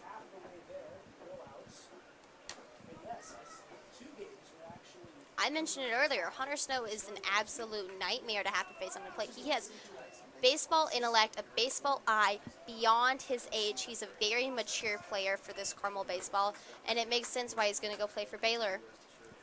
So from 0-2 to 3-2 for Hunter Snow. The pitch to him. Swung on and on the right side. Play is made at first, not in time. Excellent effort to get there by Drew McTaggart. But the first baseman, Dre how do we say it? Say it again. I didn't Trey say it Toge. right. Trey Toge. Trey Toge? Now batting. He was not there. Now batting is Gabe Mathisen. Again, sitting here looking at his stats, I want to see what Gabe Mathisen can give us. He has a high amount of hits, 14 hits. Most of those are singles, so it makes sense. He gets himself on base, takes care of himself, gives opportunities to his players to steal, accounting, if there's one out. J.D. Stein to move around the bases. It's smart to have him in that position, but it's smart to have him in that position when he performs, and recently he has not, and that can be one of the many factors that contributes to Carmel's 5-game losing streak. First pitch to Mathisen is skied out of play. The check on the runner nearly got away from DeJay, but he's able to bring it back down and avoid catastrophe for the Raiders. Gabe Mathisen has power behind his swing. It's not like he's afraid to hit the ball. He knows if he hits it, something's going to happen. Something's going to happen, and he has power behind his swing. He sits. Runner goes, sent out into deep right field, chasing the line, and that'll go out of play. You got excited there. It looked good. Everybody was ready. Everybody was on point, ready to perform, and that's great to see from this Carmel team. You don't want to underestimate Hunter Snow's speed. Even if Gabe Mathisen singles or does something where he can get around base, you don't want to underestimate that. Last night, he was able to turn a single by Parker Haney into a double by rounding those bases. You don't want to forget that he's fast, and sometimes you do because he doesn't steal. He's wise. Like I said earlier, he is wise. He knows when or when not to flex those leg muscles. Another check on the runner. Now an 0-2 count now to Gabe Mathisen. Runner goes again. Pitch is high. Throw to second. Nobody's there. Nearly gets away. Snow turns and looks, but a recovery by the shortstop, Landon Nikoloff. So a runner in scoring position for Carmel. Still nobody out. You don't think about it. He's a tall guy, but he has a firm grasp on those bases.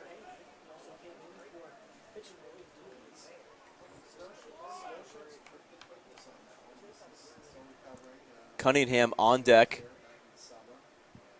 Potential pinch hitter for Carmel. Or rather, replacing Heaney as the DH. The 1-2. Swung on and skied, and it'll come back towards the press box. So we'll do it again. 1-2.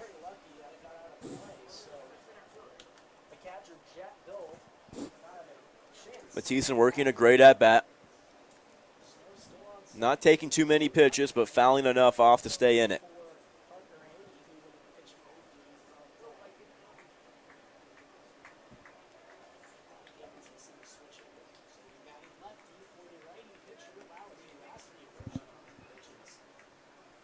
The 1-2 and a check on the runner once again. Now in, hitting for Parker Haney is Joe Cunningham, first baseman. Joe Cunningham, fun fact, Joe Cunningham is yet to walk, even after performing last night in the Fishers game. Like I said earlier, it is do or die for him, and I really do hope he gets the hit, because we haven't been able to see him perform yet. The 1-2 is low to Mathisen. Count runs even 2 apiece. Yeah, and like you said, Cunningham coming in, another unproven hitter with a big chance as he's on deck. The 2-2 swung on and lifted out into right field, and that'll fall out of play once again. There are lots of unknowns on this Carmel team, and now, admittedly, do you want to be figuring those out in the middle of your season? Absolutely not, but that's the position that they're in. They're forcing their hand. Yeah, this Carmel team with a lot of high expectations has seen some injuries, seen a few departures, and so a few last-minute decisions have to be made as we reach the dead end of this season.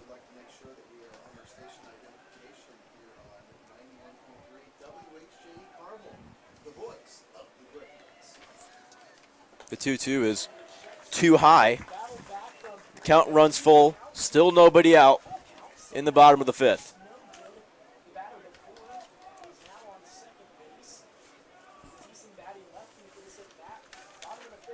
Snow on second. Lowry taking a lot of time. So Mathisen calls it.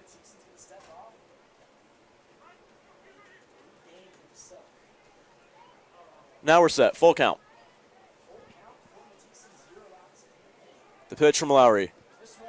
In the dirt, ball 4. Carmel's got 2 on, nobody out. So it'll be Cunningham. And Cunningham, a new name to this team, one of the juniors who has moved up from JV with a batch of them. Overall, have been performing well, excited for the future of the program of Carmel baseball. Will be sad to see those seniors leave. So this is the end of the line for Jeremy Lowry. Harrison will go to the pen for the first time tonight.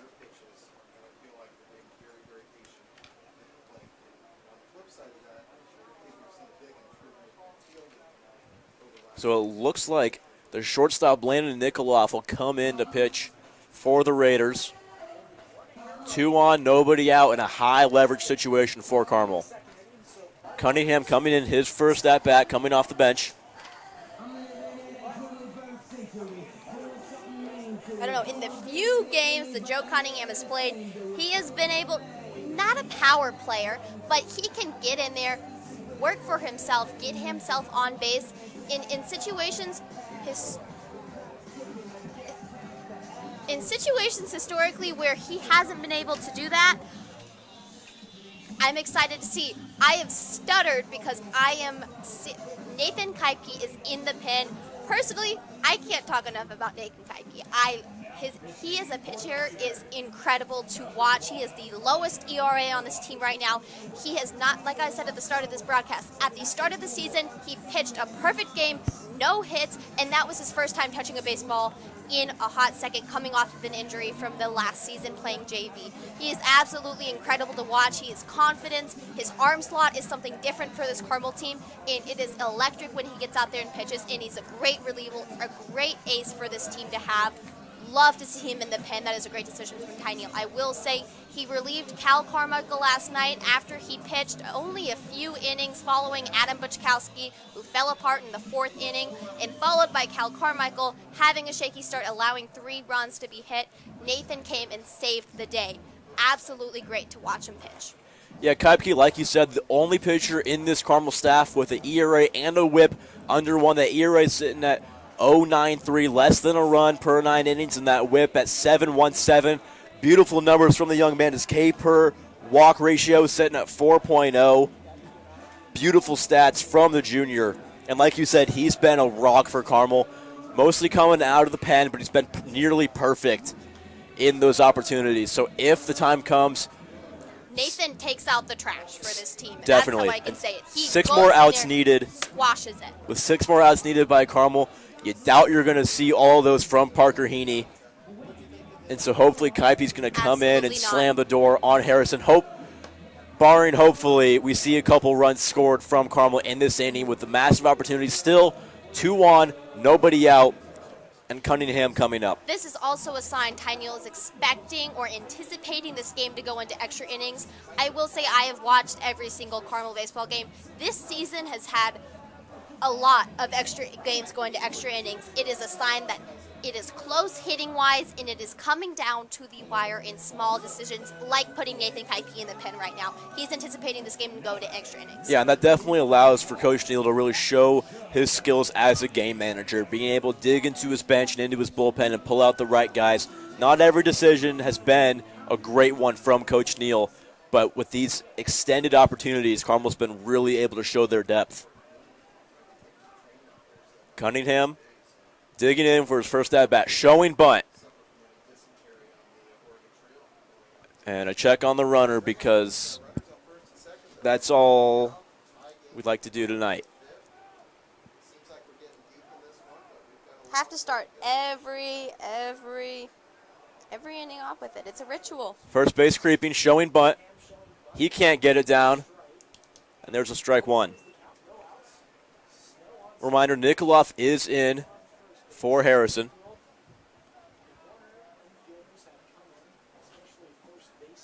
We saw 5 dominant innings from Jeremy Lowry. The 0-1, Cunningham still showing bunt. He gets it down, and it's a foul ball. So we'll see if Cunningham shows bunt again with a 2-strike count. Hopefully not, as he couldn't get the first 2 down. Connor Snow excited to run on that. The safety who played for Carmel's football team this season was injured, recovered from the injury, playing baseball here for Carmel today. Cunningham still showing bunt. 0-2 count. He pulls it back, and the ball's in the dirt.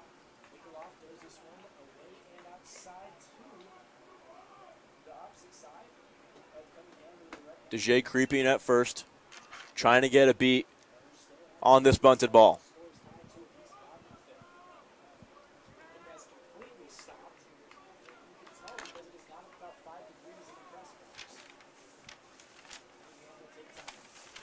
Time is called by Cunningham. Pitcher's count here, 1-2.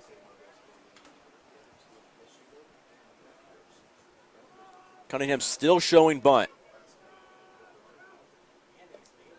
Pulls it back for ball 2.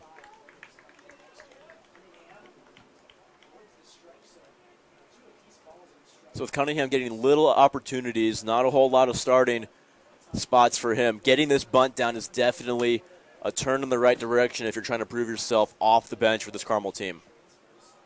I have been to a Carmel baseball practice, and if you are not playing in the game going on that they have against each other in their squad games, you're at bunting practice.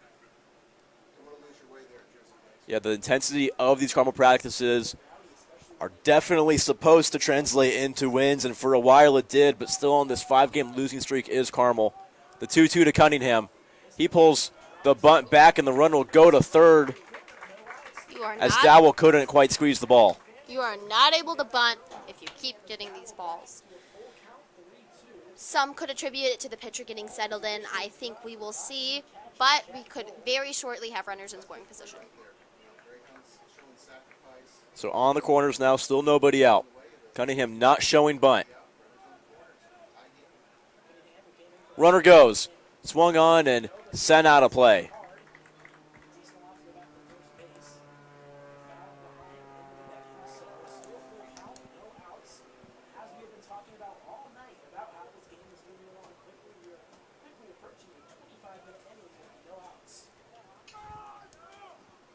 Nicholas set the 3-2. Runners go.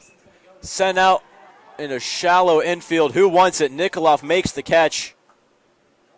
And the runners will both retreat. Absolutely. The way that made contact with his bat was odd. It was just right off the top. Yeah, knuckled off the top, and a great at-bat by Cunningham, but it wasn't enough to produce anything for the Hounds. It'll be Nash Skelton, the catcher, digging in. Runners still on the corners. We saw Mathisen take off in the last 2 pitches, but wasn't able to get all the way to second. But I'll tell you, there's not much to separate between those top 3 teams when you look at the ratings between Cathedral, Southeastern, and Carmel. So that should be a really good one. Runner goes again. Pitch goes behind. The batter play at home, and he glides in there safely. Slippery fingers Mathisen allows for Hunter Snow to make it for his second cross plate rendezvous of the night. Mathisen glides all the way to third. And Carmel's got a lead here in the bottom of the 5th.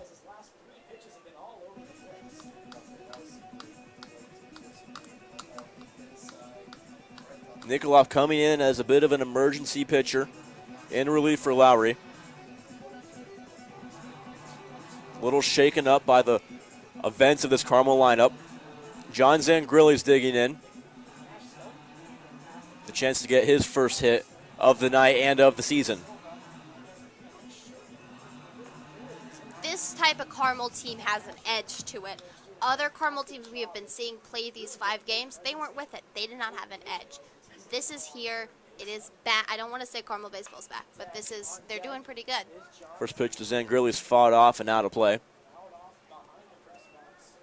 So still a runner on third, 1 away. Carmel's taken their first lead since the first inning.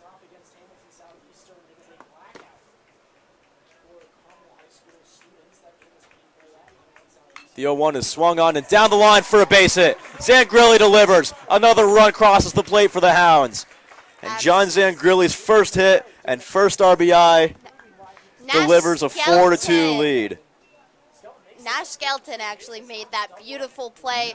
And you know what? I'm here to see John Zangrilli deliver the same thing for this Carmel team. Absolutely. I think it's just, we've spoken a few things into words tonight. We've spoken that Gabe Mathisen doing good. We've spoken lots of things. I think we're about to speak John Zangrilli having a great hit, Noah. Don't take it personally. So Skelton, the catcher, gets a pinch runner.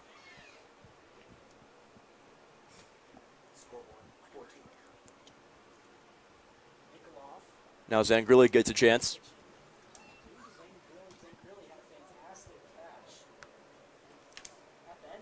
One on, one out for the Hounds. Showing bunt, he gets it down. Throw to first is in time, and Skelton takes a turn but will not go to third. So another runner in scoring position for the Hounds.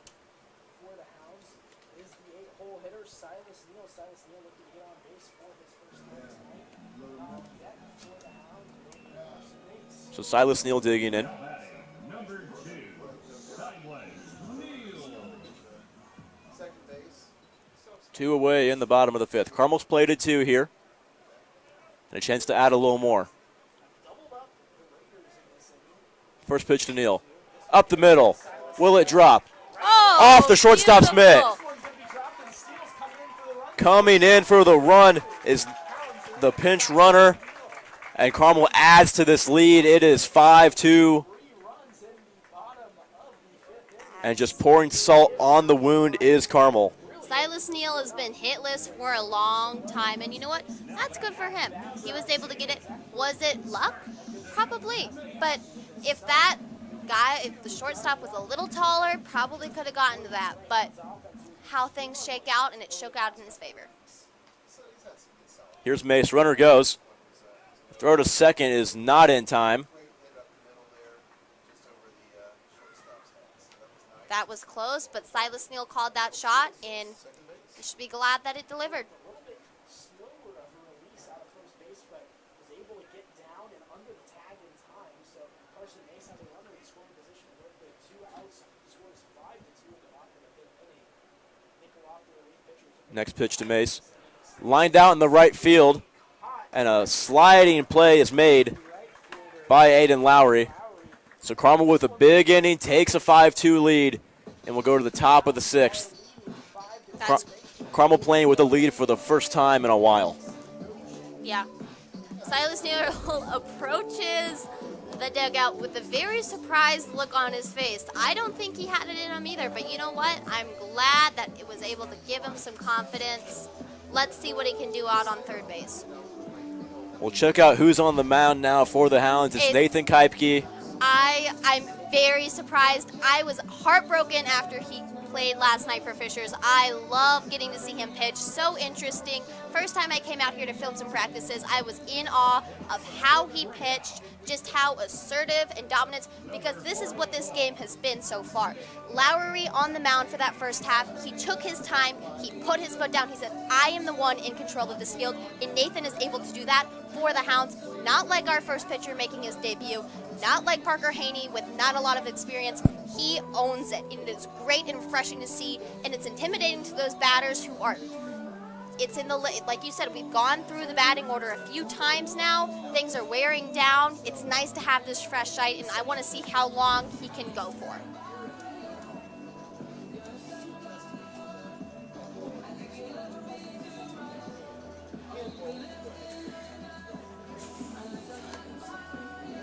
Kaipike again, been that constant in the back end of this Carmel pen. Hopefully in for the 6-out save, as Carmel's built a 3-run lead for their pitcher.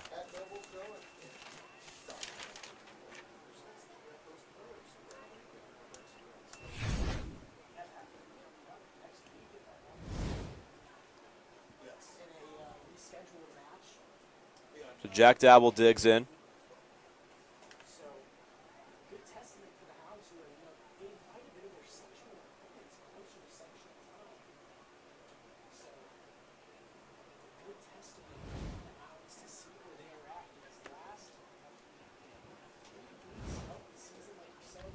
Kaipke set his first pitch.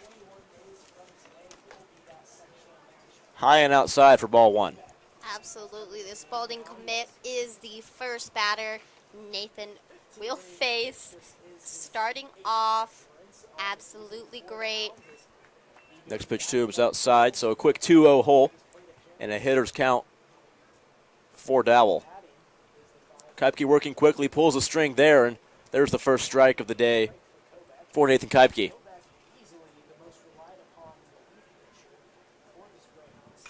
Working quickly is Kaipke, chopped down the line, and there's the second strike.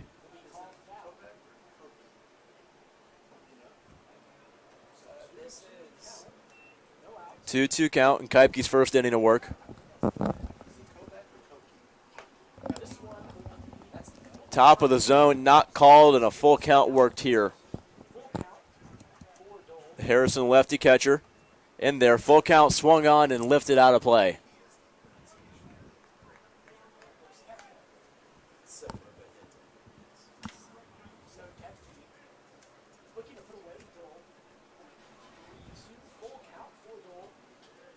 Three-two from Kaipke. Same spot, same result. Lifted out of play. We'll do it again.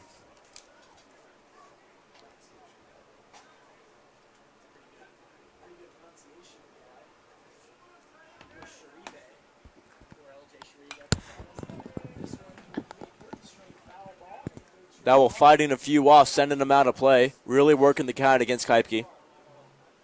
It is not good. While the pitcher has only thrown 15 innings, he is up there in his pitch amount. It is on track with Gabe Mathisen, but Gabe Mathisen has pitched less and had to work harder for it, so it's not good. Lifted out into deep right, and the play is made by Carson Mace for the first out. Absolutely. It's nice to be a Carmel pitcher because you don't have to be on all the time. You have a near perfect infield. You have a perfect outfield. Most of them has not made errors in their position, especially Hunter Snow, who has been perfect this entire season, not fumbling on the outfield.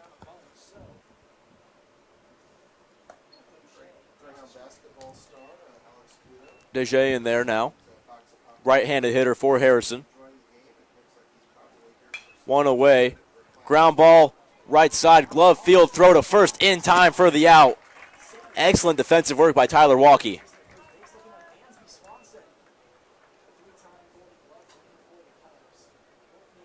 Now batting, number 5, Jackson Gwynn. Jackson Gwynn, third baseman. Digging in now, 2 out, nobody on. First pitch to him is in there for a strike. So Carmel built this big lead up. First lead since the first inning, up 3.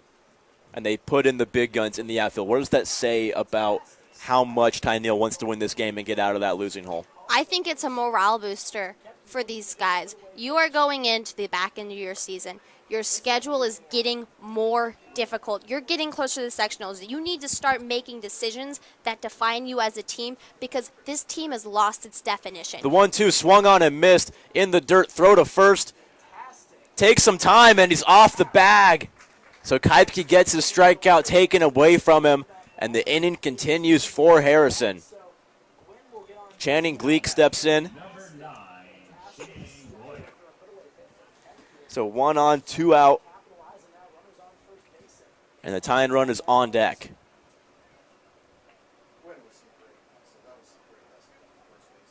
Yeah, sort of a weak throw from the Carmel catcher.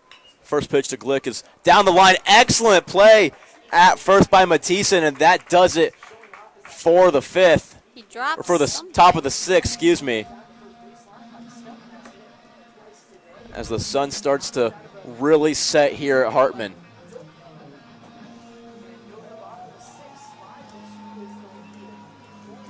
And a mass exodus of the Harrison bullpen is sent out there, keeping the guys loose.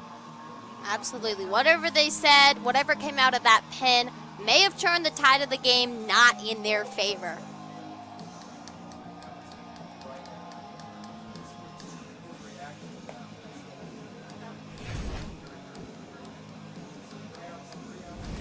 As I was saying, however, before Nathan's loss of a strikeout occurred, the team has lost definition. You have lost key players. You've had people leave. You've had tough losses. You've had stupid mistakes made, but you have to get out of it. You have to battle out of it.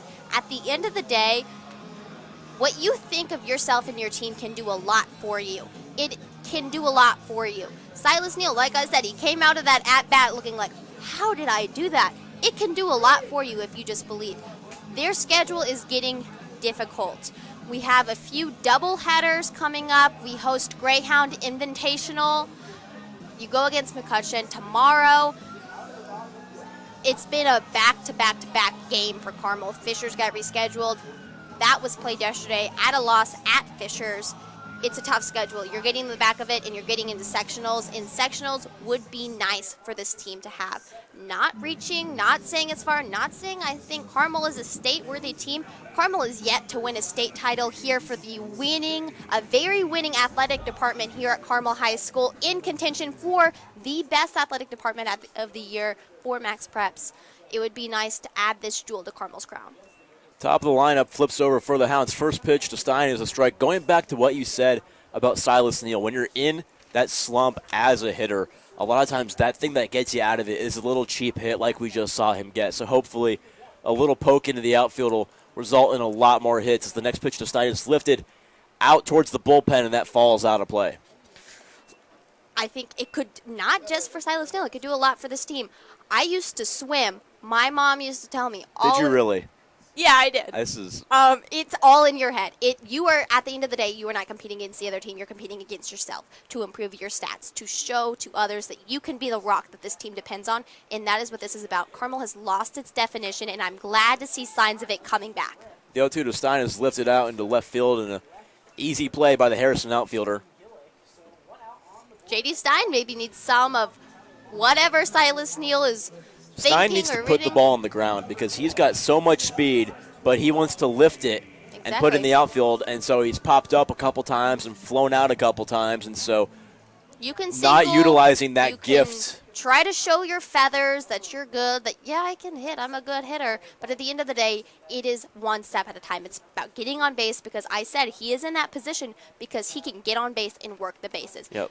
It is nobody's business that J.D. Stein can steal. He leads the team in stolen bases, obviously, with how much we're talking about him. He's absolutely beautiful, gifted. 8 stolen bases for the season, leading the team, accountable for a large amount of the team's stolen bases, and it's what gets us and able to establish. Like I was talking about earlier, the batting order was built around his ability to do that and get on base. Tyler Walkie here could have done something if that was a strike and if J.D. Stein was on base. First pitch to Walkie's out of the zone. But like we were talking about with Stein, he's got a lot of launch angle for a guy with no home runs. My question I want to ask right now is, why is Gabe Mathieson in Carmel's bullpen?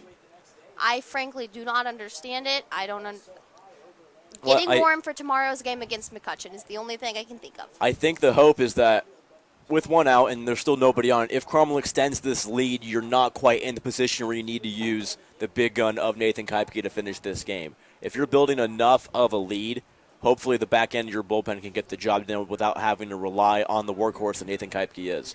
So if Carmel can even keep this lead or extend it, Carmel might be able to send out a little bit of a unused pitcher to finish out this game. 2-1 count to Walkie. Next pitch to him is out of the zone. Lost a hat delivering the one heck of a ball we just saw. Yeah, Nikoloff's got one head of hair. A hitter's count to Walkie. Trying to get something going for the Hounds with one away in the bottom of the 6th. Next pitch to him is in there for a strike. Not a pitch you want to take, and the count runs full for the Carmel second baseman.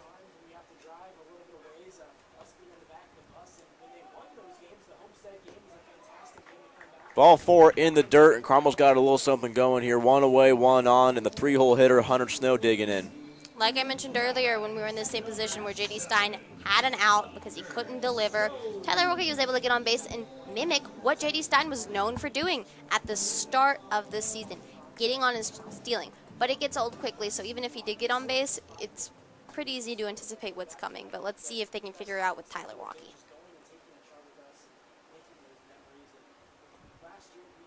Walkie on first, Snow at the plate, another check on the runner.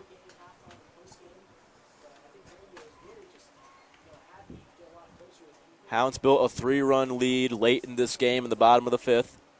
We're here in the 6th on CHTV. Colorful scene here at Hartman Field tonight as Gabe Mathieson is delivered not Gabe Mathieson, I'm sorry, I misspoke. Gabe Mathieson. You sounded like me tonight. Yeah, exactly. He came out of the bullpen looking pretty frazzled. It was pretty funny. But Hunter Snow comes on, delivers a ball. Colorful scene tonight, Hartman Field. Lots of little kids running around trying to catch foul balls. The best sunset you can catch in Carmel is at Hartman Field. I will swear by that.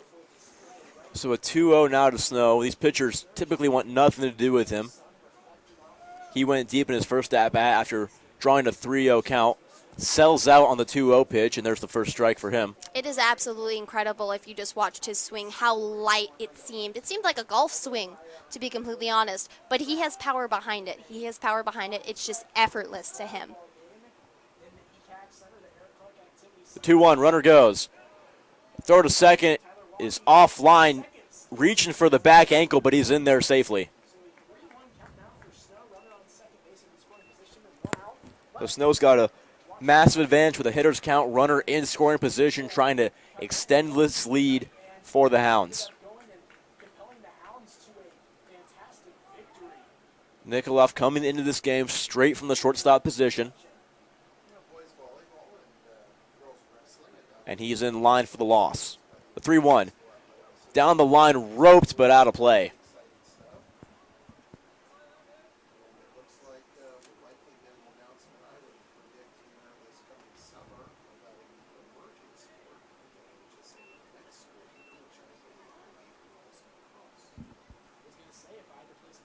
Count runs full.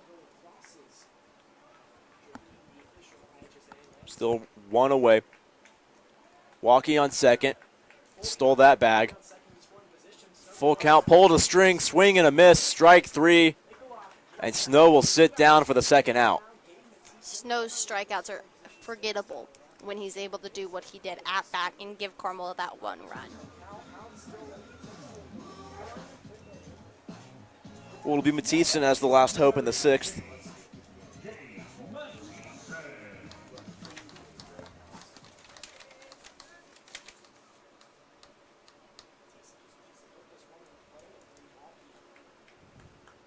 First pitch to him is chopped out of play. Nice play made by the Raider coach.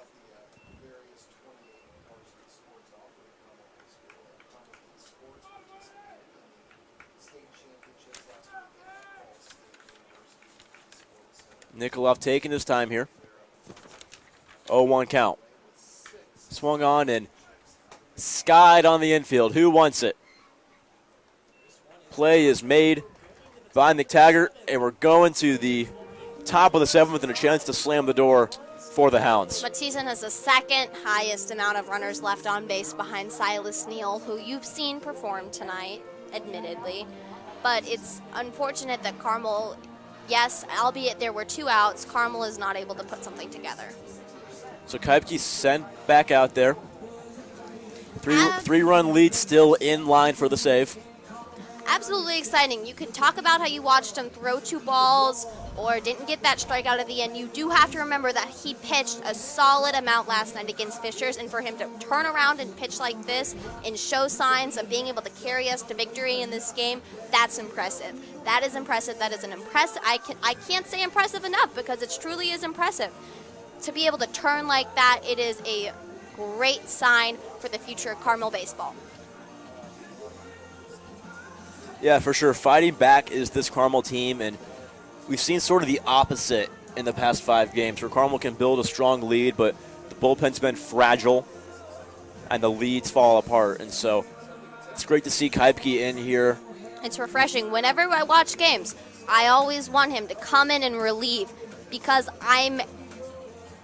it's recognizable, the traits that he has to put it into whatever is cooking out there on the field. Not under his watch. Absolutely not. Nagy gets his throw to second. He's taken over the catching duties.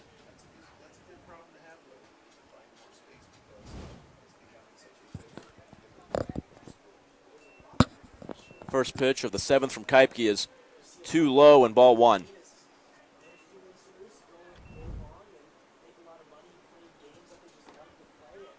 Kendrick Pena, the 9-hole hitter. The 0-1 to him is once again too low. So Kuipke did the same thing last inning, started off 2-0 to the first batter he faced and was able to come back and get him out. The 2-0 cannot find the zone, 3-0 count, and you got to expect Kendrick to be taking here, trying to get on and get something cooking here in the last inning for the Raiders.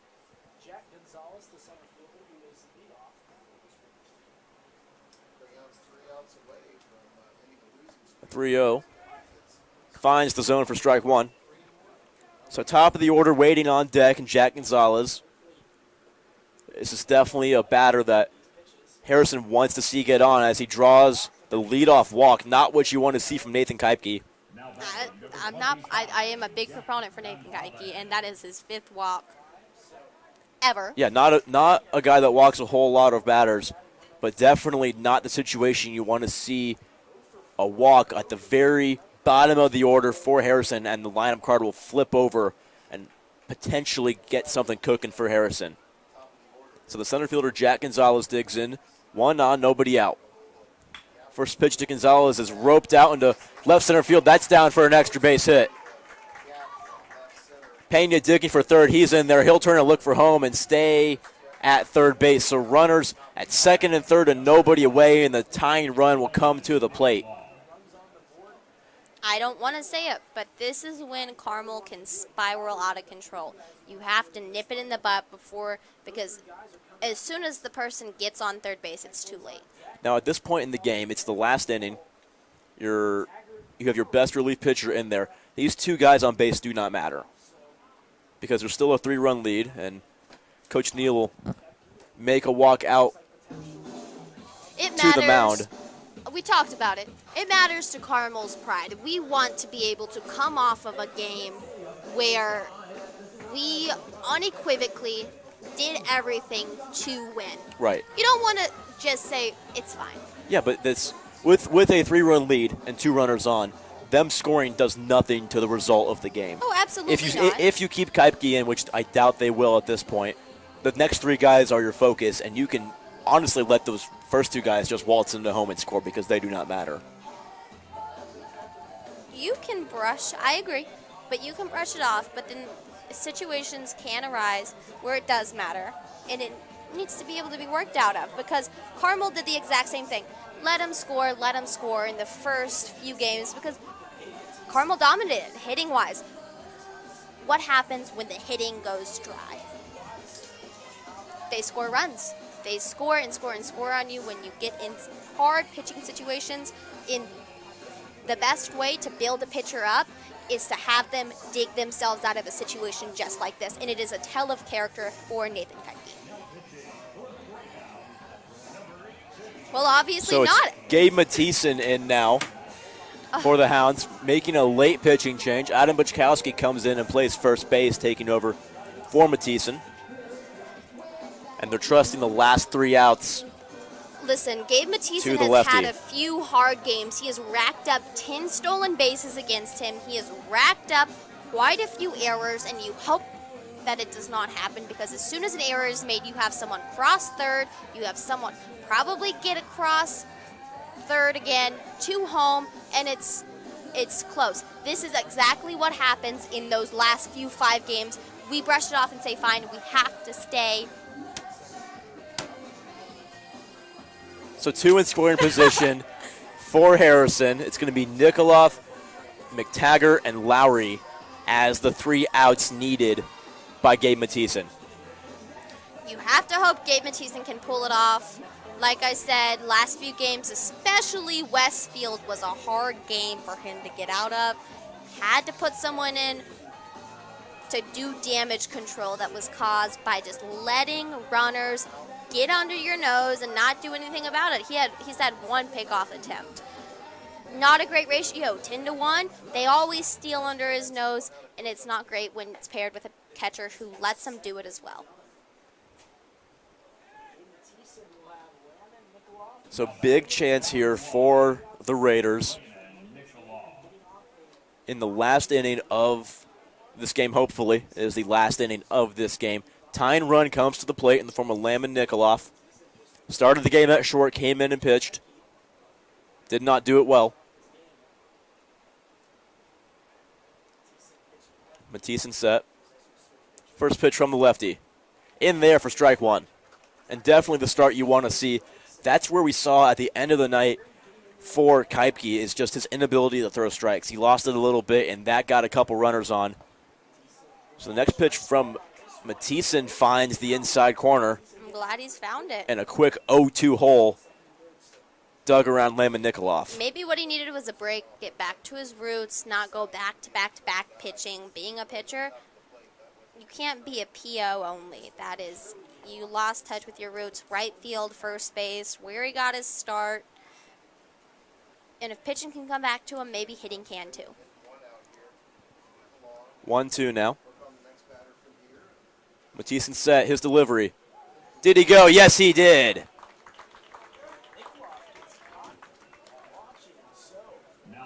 So the first out of the inning, a much needed out for Carmel. And it's going to be McTaggart stepping up, trying to get these runs across for Harrison.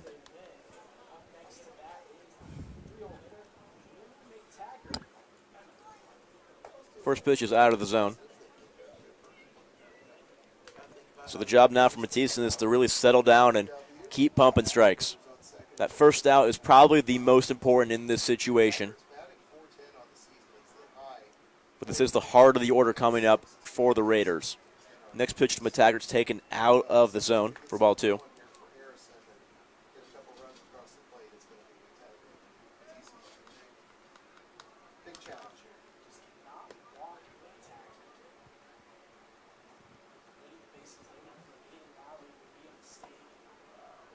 Next pitch is inside to him. So a 3-ball count for the Raider 3-hole hitter.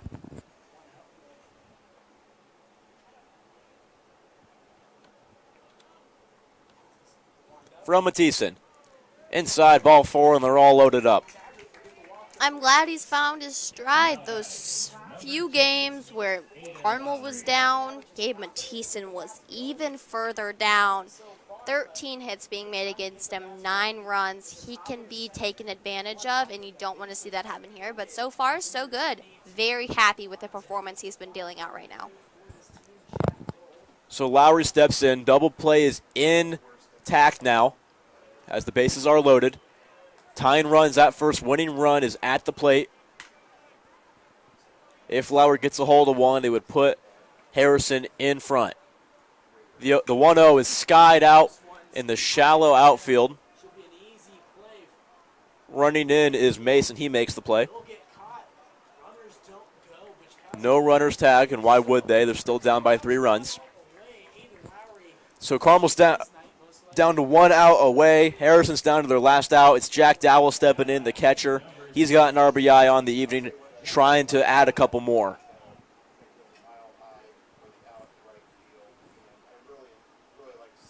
And Mathisen an out away, getting the save for the evening. First pitch, taken high by Dowell.